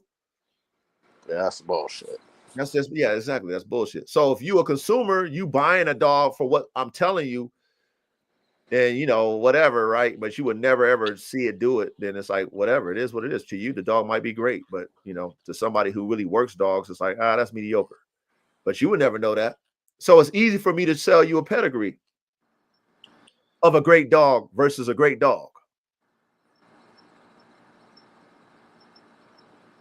See, this goes back also to my vision, though. I got a vision, man, when it comes to my program, which is Formula One K9s. And it goes back to what Dogman Don said, it just still been ringing in my head. Like, hey, man, what if somebody wanted to buy the whole litter and shit? Oh, yeah. And it's like, you know what? What I do, I got the formula. I need to make my shit like Ferrari or Lamborghini, the actual factory itself, and then produce the dogs and then move them to my franchise dealers who represent Formula One dogs and let them, move the dogs or keep the dogs, develop the dogs. Because to me, somebody who really works the dogs will be like a trainer slash car mechanic slash car driver. It'll be, they take the dog and develop. They take it and develop it and tune it. Right? Me, I make it. I give you the raw. Boom. This dog is built for high performance. You as a trainer get it and be like, okay, now I'm going to fine tune that motherfucking dog. And now think about mechanics. There's all kind of mechanics out there, but there's very few that are top tier racing mechanics. Facts. They can fix your car, change your oil, change your spark plugs, replace the engine, but like tuning the shit, very few is high level at that. Like, oh, I know how to make this motor maximize. I can maximize every fucking ounce of horsepower out this motherfucker. There's very few of those. That's dog trainers. So if you making dogs like I do, and you got these type dogs that are, bred for high performance, and you got top level trainers who are going to use the dogs, then, shit, that's where my dogs need to go. Because other than that, why are we even talking high performance if the dogs will never get used? They're just, like what the fuck? Like why? We just need to produce some pets if that's the case. Yeah. Like even with my man stoppers, I wouldn't want my man stoppers to be biting nobody, man. I just, I'm thinking about that like, oh hell no, I don't want that to happen, man, because then it's a liability. We talked about that a long time ago. Like, I don't want my dogs biting people and shit like that. You know what I mean? But that's their job, bruh. But at the same time, we're living in a world where that shit will backfire on you. I feel you. That's my point. Then most people are just scared of dogs, man. Most people are just scared in general. So dead men don't testify. Yeah, if your dog's just as a deterrent, that's good enough these days. Like real shit, that's good enough these days. Your dog just being a deterrent. That so, from my head. Man, bro, like I'll be afraid. Everybody over here got a big ass dog on my block. Bro, I wouldn't want my dog bite nobody, man. But it's personally, So I had to think about that. We'll send all them liabilities this way. Well, I'll test out a couple of mine, and if they won't bite somebody, I'll send those to you. Oh my goodness.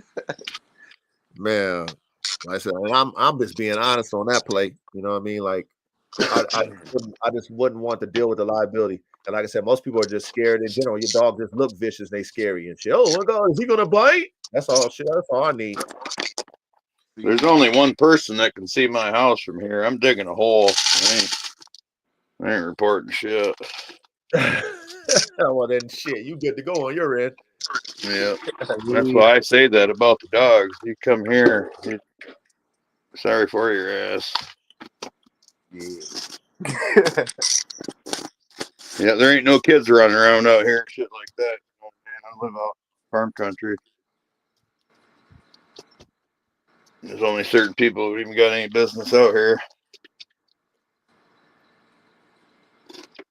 Like I said, I had to rethink my whole shit, man. You know what I mean? I had to rethink my whole shit because I know how to produce them type dogs, man. Like with no, you know how people be doing agitation work with their dogs and shit to make them be all rah rah rah. I ain't got to do that with I got certain dogs. I got certain dogs Done that them already. it's already in them, man. I ain't got to do that shit. They don't know you, man. They gonna try to kill you. And it's like I look at that shit. It's scary to me because I don't want that shit to happen. You ain't know, you know what I'm saying? Like you just coming to me for the first time, and you coming to my yard for the first time, and my dog ain't never seen you before. Because that dog ain't never seen you before, he want to kill you.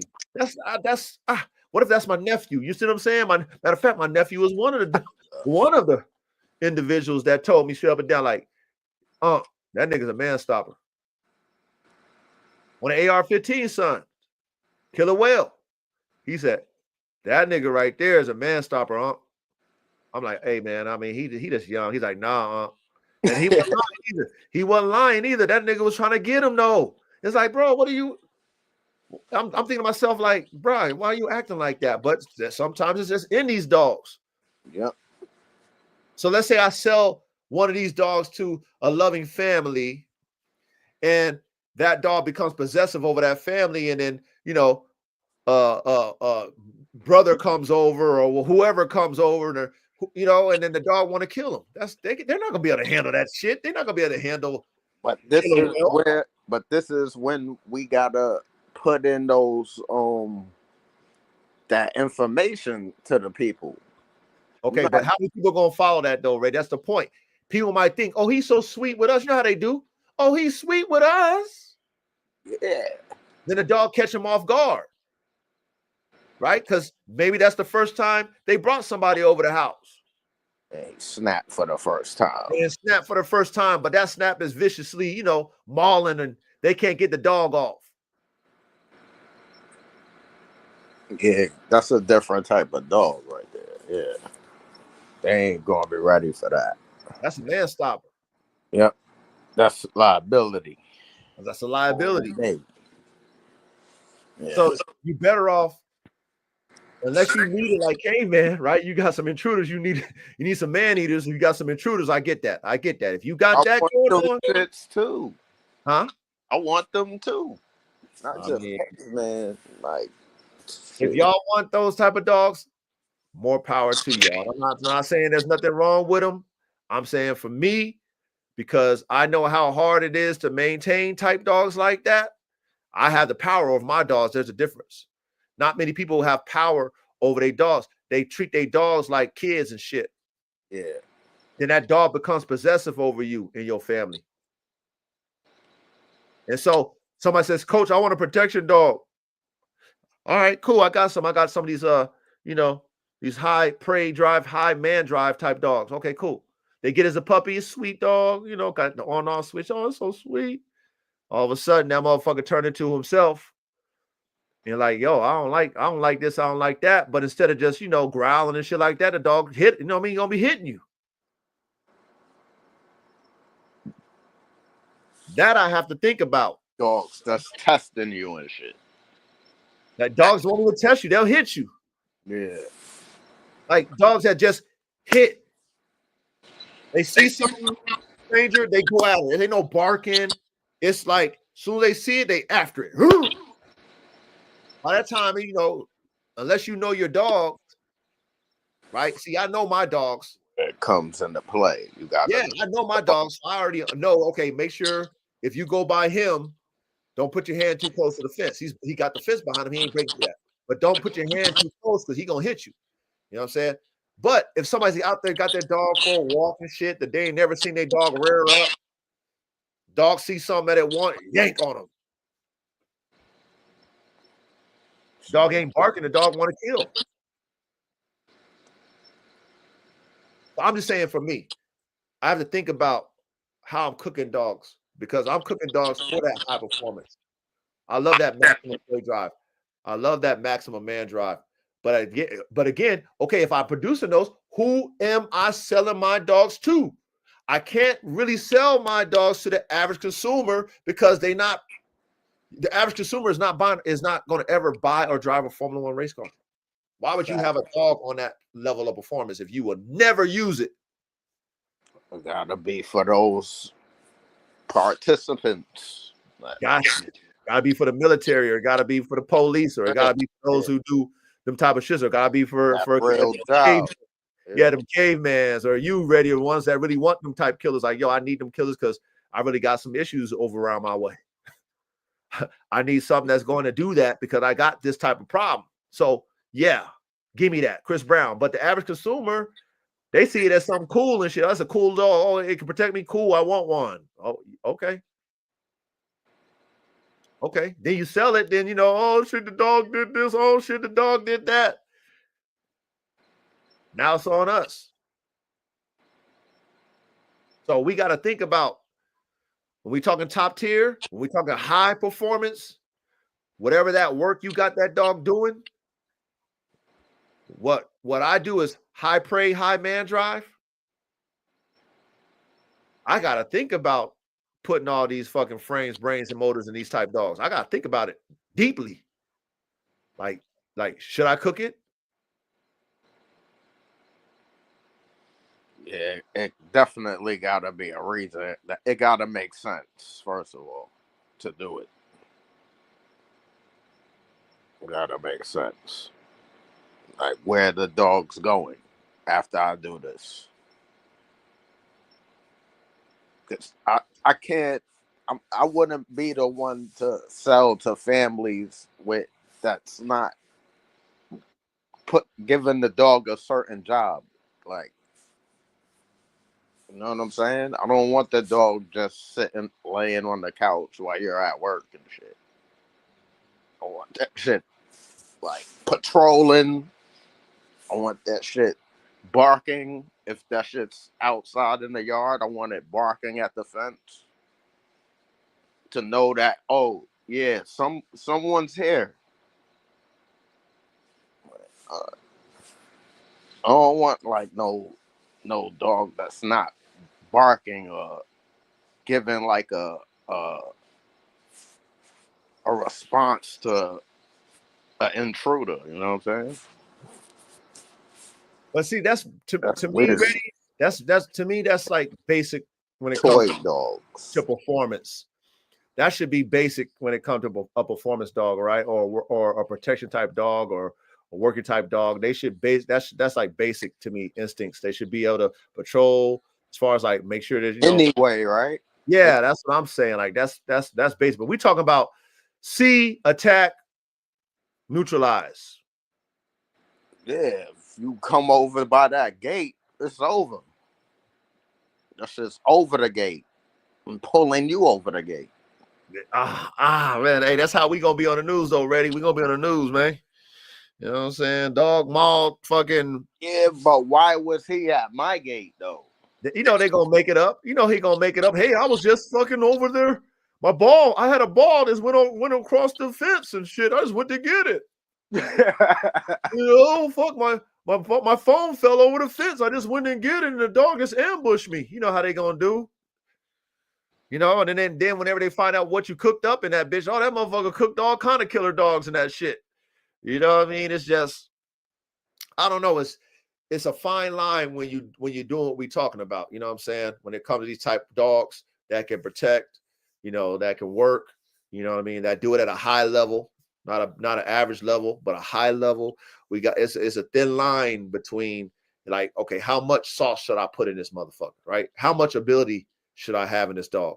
See, it looks good when you videotaping a dog biting the sleeve and shit and jumping up and doing all those things and barking and shit. Oh, it looks cool as shit, right? But until that dog really do it, yeah, right? It's if that dog just has so much drive that it just wants to bite, and then it gets its first taste of blood, bro, I don't think you're gonna ever get that dog back from wanting to bite again. Once it has its first taste of real blood, yep. Or like if it bites a human, like them police dogs. You know how the police dogs, once they bite a human, when they get that real flesh, they don't even let go and shit. They have a hard time letting go and shit. Yep. They gotta choke the shit out of dogs. You gotta watch those types of dogs anyway, because a dog that just lives to bite and is high drive like that, if you don't let him go, he's gonna turn around and bite you out of frustration. Oh yeah, I see that shit on what, Instagram and shit. The police getting bit by their own dogs. Own dog. Yeah. Yep. You know what I think's funny is when the cops are bullying somebody and their dog knows who the aggressor is and attacks them. Yep. I've seen a couple videos like that. Yeah, it's crazy. Yep. They got somebody on the ground and the dog comes and attacks the cops. But the dog know. Yeah. They know. And that's what I'm talking about. You know. So with what I'm thinking about, even with my own program, is like having that mal or having the the Kangol's on a whole nother level, but just having a mal in there, that'll be good for the sporting dog. Because then the sporting dog world can use them dogs and play. They can play biting, they can play all that shit. As it's a game. Yep. They love to do all of that. Yeah, that's a nice little game they can play. Okay, cool. I can breed you some dogs that like to play. You know what I mean? And they won't play with your dogs. It takes a real man to take a hit from them dogs. Yeah, but I mean, them dogs are gonna bite you right through the suit. But see, caveman, that's what they be promoting, that they be like wanting them type dogs to compete with. That's at least they be showing you the dogs that run real fast and hit the decoy guy and knock him down. And they show all this fucking like high power type dog. Okay, that's what y'all like. Okay, I can I'll cook you up a high power motherfucking dog now. And then they can utilize those bites and shit like that without the liability. And that's what you train them to do. So that means I'm not liable because you training them to do that shit. Cool. I can do that versus having you a protection dog like a man stopper, like a chopper the man stopper, or fucking a killer whale, and he see a fucking stranger, he want to kill him. Never seeing a bite suit, never seeing an agitation sleeve, never seeing none of that shit. And by instincts, he want to fucking kill you. Like that shit right there is scary as berries for me. That's scary. To me, that's a win a little bit. You know what I'm saying? Bro, that's just scary, man. Bro, that's scary. But for me, though, you know what I'm saying? If that's just my dude, because that's the same joint that Mike Tyson was talking to Joe Rogan about when he had the tiger. It was like, yeah, the tiger only like me. He couldn't, like, none of my other family members could come through when I had it. They wanted to eat him. But me, I was his parent. They looked at me as a parent. I'm like, see? That's what I like that. Because certain dogs is only going to like either one or two people, depending on what type of dog it is. Or it might like just that, your family. Or whoever you raise it around. And that's it.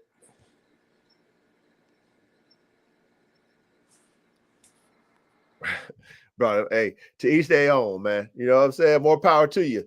Ready? If that's what you like, man, I salute to you, man. I can't knock what you like, man. But I mean, doggy, bro. We just not in them days and times anymore where that shit's cool. You know what I mean? Unless you got a hole like caveman and bury him in. You know what I mean? Nobody know. You know what I mean? Like that shit ain't. And like I said, most people who see your dogs, they not gonna ever really use them. Like, when are your dog gonna really catch a live bite unless you really in a place where you got intruders that shouldn't be on your property, or you living in a high crime area where motherfuckers is breaking in your house? When are you really gonna get a true live bite? That's how you gotta think. Most people aren't really, and then if you really living in them type of areas, you probably really got the money to buy a top tier level type man stopper.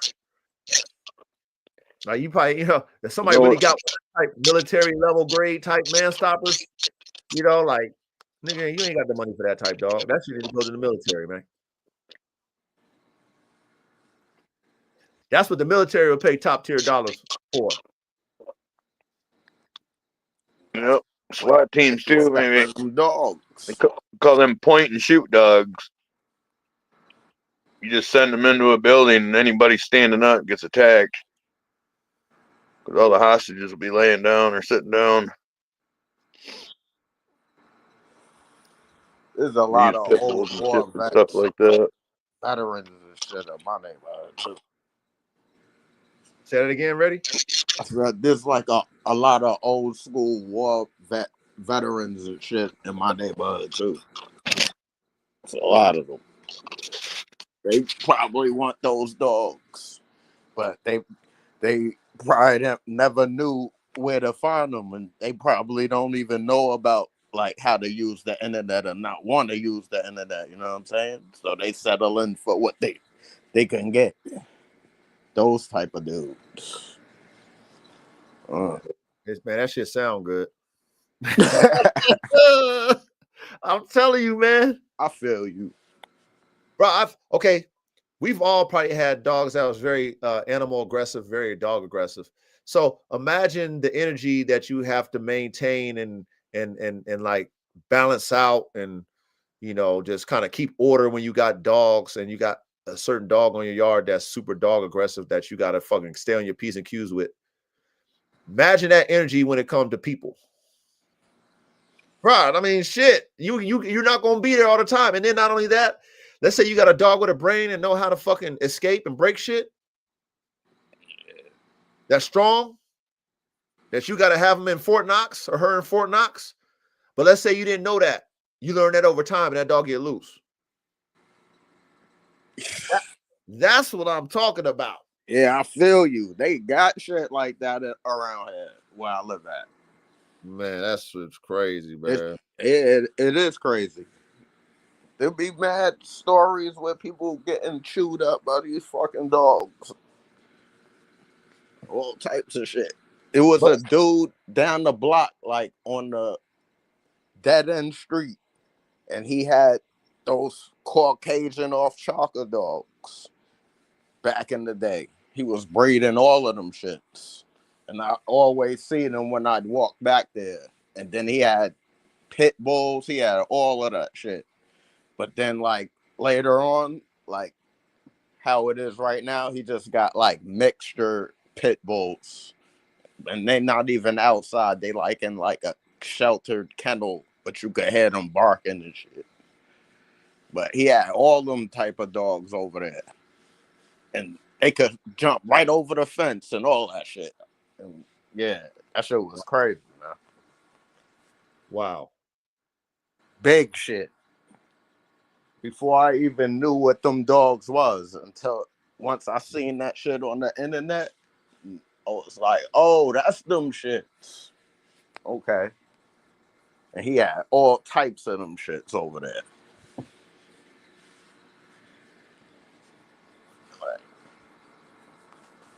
Wow, that's dangerous. That's dangerous.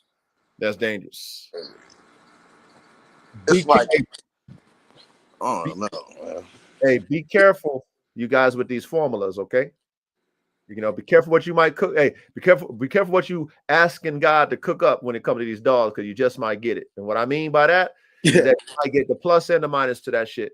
When you want a dog with maximum prey and maximum man drive, like I be cooking, and you see what maximum prey drive looks in real life, or you see what maximum man drive looks in real life, and you kind of get startled, be careful. Be careful. When you see a dog that's uncontrollably like salivating to kill a human being, yeah, that's different shit right there. That's what I'm talking about. Yeah. That's what I'm What's talking it about. mean if I get aroused? Well, caveman, listen, you in an area where you can have that play out. You know what I'm saying? Yeah. I got a different situation here. Yeah, I get it. But like I said, when my nephew come around, and he's a dog man, and he's telling me with a straight face, like, that nigga's a man stopper. And I'm trying to downplay it, but I'm seeing him over there attacking the fence and salivating to try to kill him. I'm like, yo, and this nigga's a puppy? You know what I mean? The boy's what? I think it was like 8 months when he was doing that shit. I'm like, nah, I'm nephew, he just, you just knew. He's like, nah, and he was right. I'm like, dude, why you acting like that? But that's in him. It's in them. I cooked that shit in him. You ain't the family. Who's you? You standing tall? You coming to this fence? Oh, fuck that. You coming closer? Oh, I'm gonna let you know I'm trying to get out. That's not a dog that's gonna bark at you when you come to the fence. That's a dog that's gonna jump the fence and maul your ass. No doubt. Matter of fact, he probably won't even bark. He probably just be running. He probably hear this. You're like, what the hell? All this what? Oh shit! Oh no! Fatal Fury. Man, it'd be all bad. It'd be Cujo, man. That should be all bad. That should be all bad. So, but these are in our formulas. You see what I'm saying? Because we like these type of things. You know, I like that shit too on the low. You know, I like to see what the dogs can possibly do. However, if I can't let that dog do what I put in it, then I'm not doing the dog any type of justice, because now I'm trying to contain an energy that I put in him. Like, oh man, you can't be act like you want to bite everybody. Well, Dad, you put this shit in me. Well, you're right, son. Damn, bitch, why are you trying to attack every dog on the yard? We can't have no yard accidents. Well, damn, you put maximum prey drive in me. Everybody to me, outside of me is prey. Well, fuck, damn, you right, bitch. I did do all that shit. Fuck, you know. Damn it, man. That's what I'm talking about. But anyway, understand the question tonight. What produces a top tier high performance working dog, a high performance dog? There's an order. All three works. Okay. The pedigree is number 3, though. Yeah. Okay. The pedigree is number 3. The breeding formula is number 1. Okay. The dog or dogs, plural, if you got multiple, is 2. Okay. If you do it in that order, then you should be able to produce top tier high performance working dogs. Okay. Now, your formula is your formula now. That's where I'm going to leave that to y'all's imagination. That's where you should be using all breeding techniques: inbreeding, line breeding, outcrossing, different breed crosses, all the options you should be using.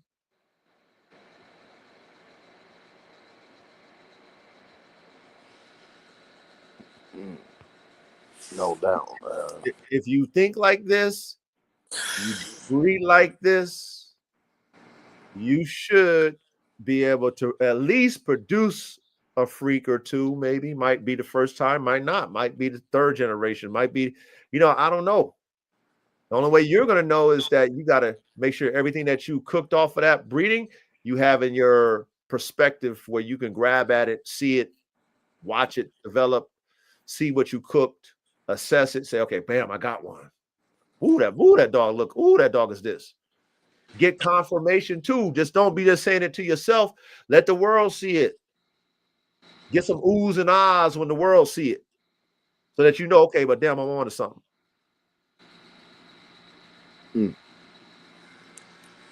Then cook it. Dogs. That's all. It's a lot of dogs right there. Like, I mean, hey, family, that's the only way you're gonna get it. You're not gonna get it by picking out one dog unless you're just fucking lucky. You got that frosty lucky charms, you know what I'm saying? You know what I mean? You got that 4-leaf clover on that was the one. You got the one. Yeah, you get lucky, huh? I got lucky.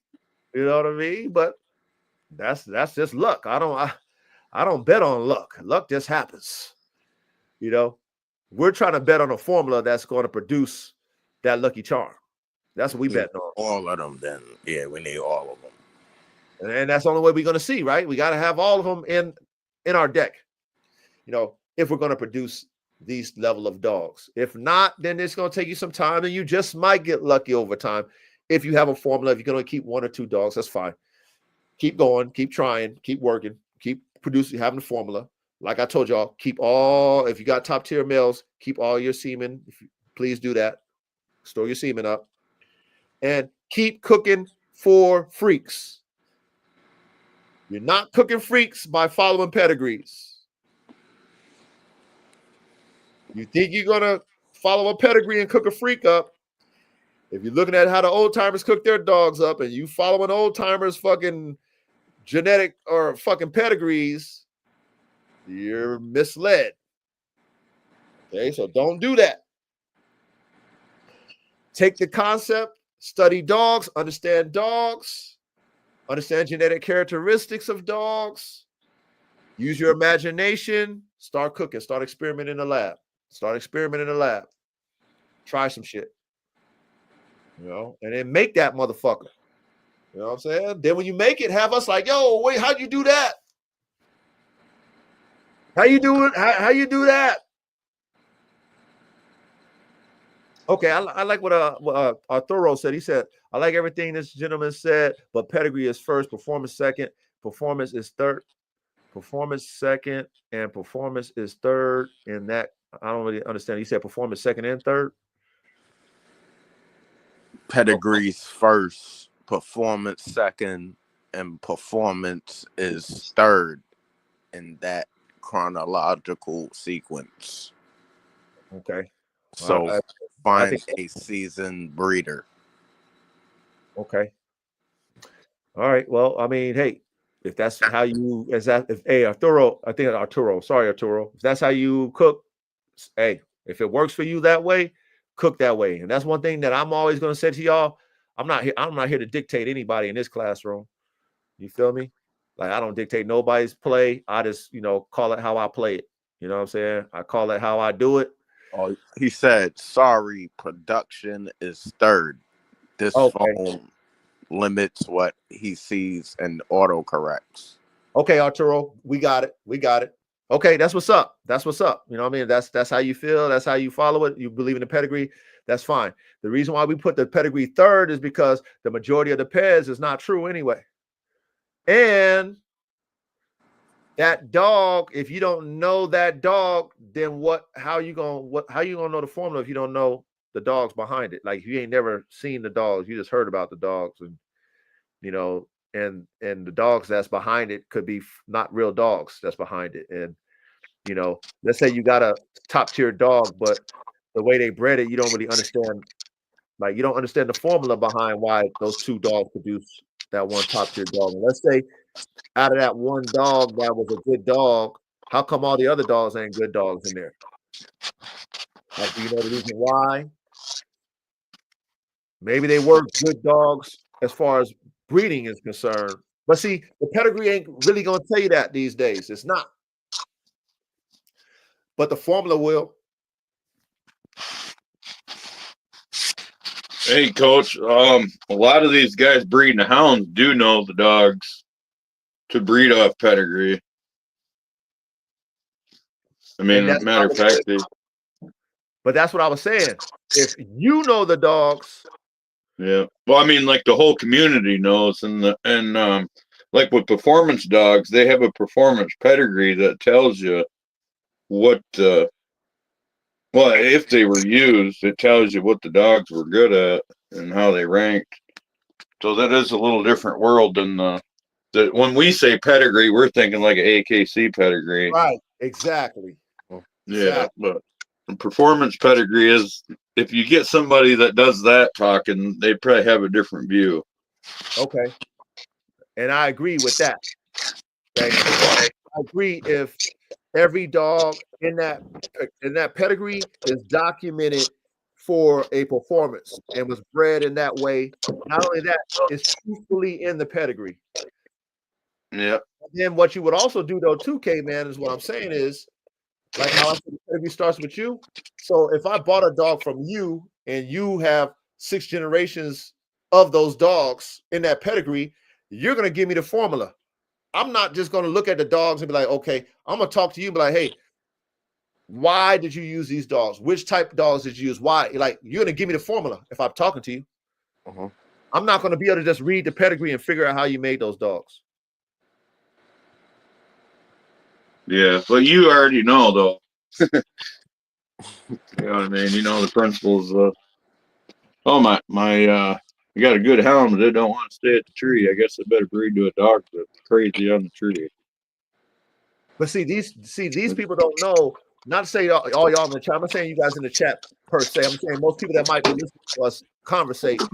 The average consumer, yeah. They're not gonna know what we know. You know what I'm saying? They're not gonna ask the questions. They're not gonna really. They're gonna just follow an AKC pedigree or ADBA pedigree or UKC pedigree and think they got the formula. That's not the formula. The formula is deeper than that.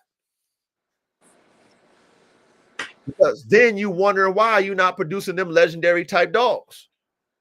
Facts. Yeah, because they're breeding back to a line that has a fault, and they're just breeding it deeper instead of outcrossing to something that'll complement that. Correct. That would bring vigor to that. That would bring more life to it. Yeah, or I mean, or a lot of times it is straight up like you got a dog that's 90% there, but he's just got something that needs fixed. So you got to bring in a dog that can fix that, and the dog has to be like extreme in that direction almost to do it best. You know, like I always go back to the hounds and say treeing ability, you know, because that's something. It's kind of like gameness. You have to breed it into a dog to sit there and bark up a tree and wait for you, even if it takes hours for you to get there. Like, what dog would just sit there and bark at a tree? Most dogs are gonna get bored and go chase something else.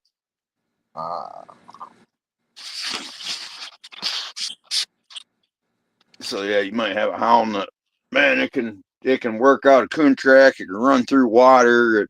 It's perfect. It handles perfect and got a beautiful voice and everything. But if you ain't right there at the tree in 10 minutes, the dog just gives up and goes and chases another coon or whatever.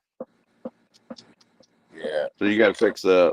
You got to get a hard tree and dog. Might even have to breed in like a Feist or a mountain cur or something that's just a tree dog. Really hot, you know, high drive tree. Something that's gonna stay on there until you get there. But look, what you did is deviated from the pedigree. Right, something that new. And that's what I'm saying. Yeah. Yeah, because when you bottleneck, you throw shit away. That's why the inbreeding can only go so far without decline. So that's why we say the formula is first.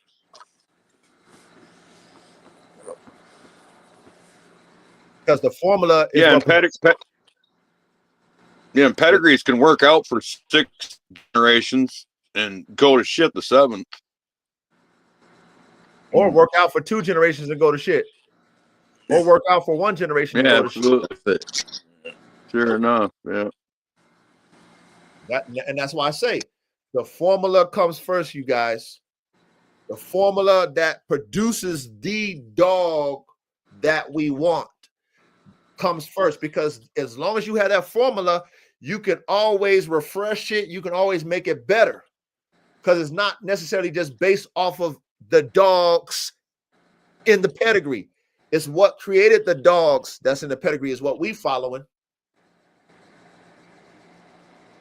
How'd you create the dog? Not just the dogs that are in the pedigree, but how did you create those dogs?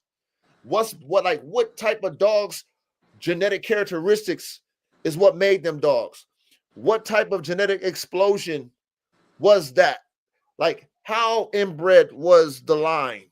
Why did they inbreed it or inbreed it?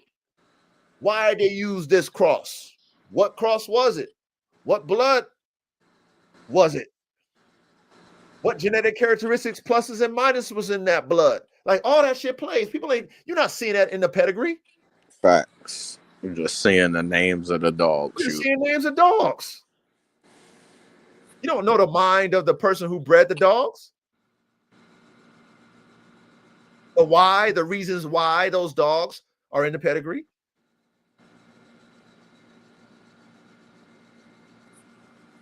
So if we are trying to raise the bar, which that's what we're talking about, it's high performance, we have to think formula first. Use your dog brain. And like you were saying, caveman, if I hit that bottleneck, I need something that's going to, tree up an animal, and I'm not really getting it. I got to find something that might be totally outside of this shit to get it. I'm going to get it. I'm going to do it. And who going to say something about it? I don't care. And then I do it, and I get the dogs that I want, then shit, I'm a genius to me. You might call me a cheater. Because you didn't think of doing that shit. Your dogs ain't doing it like my dog is doing it. But I told you the truth instead of lying and paper hanging. I told you the truth. Like, yo, well, you know why my shit's hitting harder than your shit? Because I added this to it. Damn, you cheated, coach. Well, I mean, if I didn't tell you shit, you probably would think I was a genius. Even though I am a genius, but I just told you my sauce. I gave you the formula to that. Now you go use it. And then you be like, damn, coach, I did the same thing. My shit fucking vigored up too, the same way you did. Thanks, coach. No, it's all good. I'm glad you got what you like because I got what I like. Right. Man, I was reading this pedigree. I was breeding like this. Why ain't my dogs like yours? Well, because you following that pedigree. You don't know the formula. You following pedigree. That's why your shit ain't like mine. Right. Exactly.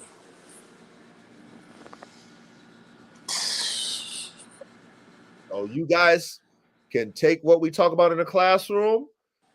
Don't just take my word for it, our word for it. Go cook. Try it. Cook with a pedigree. Cook with a formula and see what produces better dogs, high performance dogs. Try that. Then you know for your own self. Then you ain't got to take my word for it. You can be like, damn, coach was wrong or coach was right. The panel was wrong, the panel was right. But if you assuming, because the only way you know how to cook is what other people's telling you to cook like, based off of a pedigree, that's all you got. That's all you got. I'm not knocking you. But if you really trying to elevate your game as a dogman artist and a top tier dogman high performance engineer, you better start getting in your fucking cook up. You better get in your lab and start fucking experimenting. Trial and error. You better start keeping litters and shit. You better breed everything. See what you better test every bit of your genetics if you got top tier. If you pay top tier for your money, I need to see all of them dogs produce me something. I spent $10,000 for this dog and $10,000 for that dog and whatever, $5,000 for this dog, $6,000 for that. I'm spending all this money for top tier genetics that I'm believing in. I need to see all them damn dogs producing. So I know I got my money's worth. I ain't throwing shit in the trash until it show me what it can produce. If all of them ain't producers, then I guess I gotta go. I'm curling them out. I'm calling them out. Excuse me. Because I tested them all, mediocre. Then I bred them all. I tried a different variant to the breeding. It still didn't work. Okay, you got to scrap it. It's fine. Happens. Didn't work out. But how would I know that if I'm not testing everything, not breeding everything? I would never know. Right. Gotta do the work.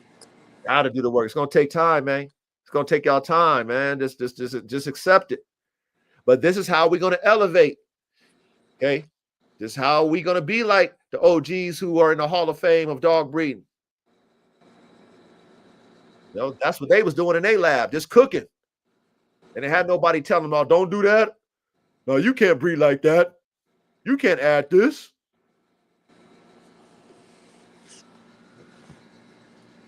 They compete, let's say they compete with their homeboy. They compete with somebody from out of town, and that out of town dog is amazing, right? And you was breeding a certain type of way, and then let's say you was, you kind of had a good, rapport with the gentleman that you was competing with, and you asked him some real shit like, "Yo, man, your dog is amazing, man. What did you do?" He's like, "Man, I was crossing this, I was crossing that." Now your mind is blown because you was just inbreeding and line breeding and shit. So guess what you're gonna do when you get back to the house?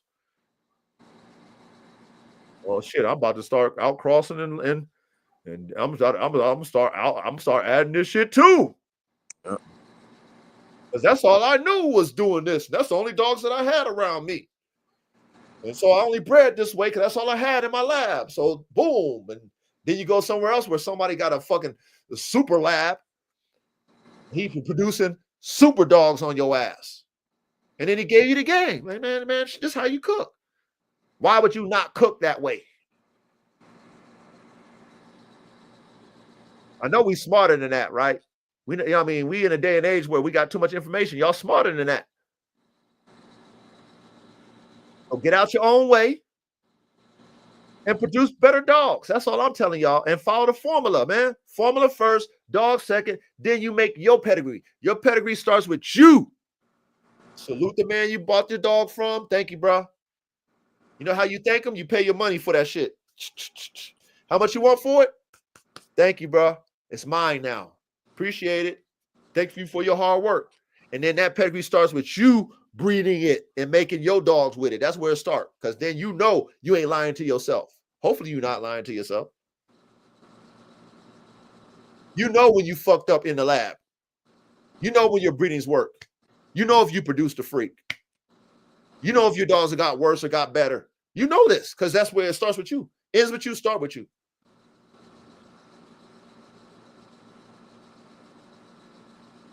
Anything else y'all want to add before we close out? Because, you know, I mean, I think we hit the nail on the head with this one.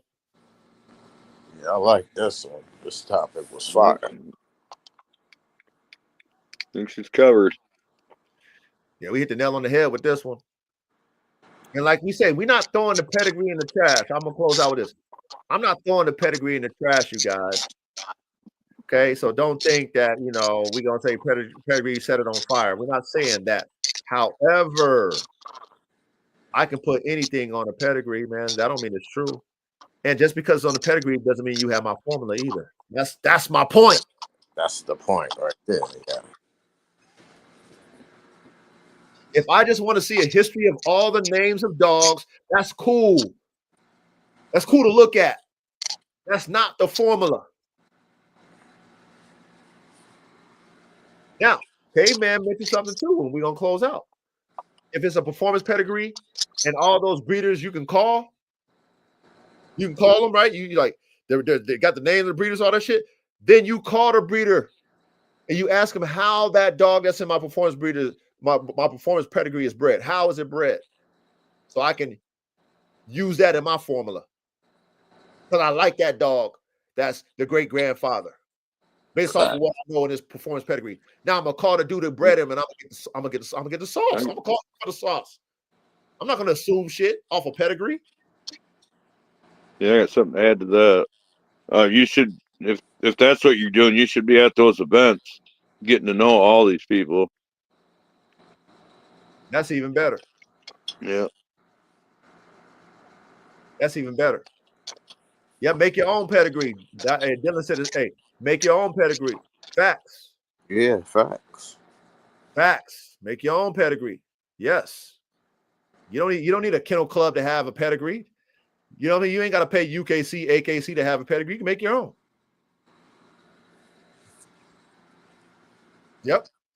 Print you up some nice papers. Hey, you can print you up some nice papers, all kind of shit, man. Somebody say, hey, your dog's paper? Yeah. Who they register with? You know, FKC, whatever, Formula One Kennel Club, whatever the fuck. Nigga. Paper. Yeah. I got all the parents, 3 generations. 6 generations if I got 6. So yeah, you can do that. Just don't get caught up in what just people just say, okay? We're making performance dolls. Not only that, we're stepping the bar up. We're making high performance dolls. Think outside the box to make a circle. That's it. Anything else y'all want to add? No, I'm good. Good night, everybody. Thanks for coming.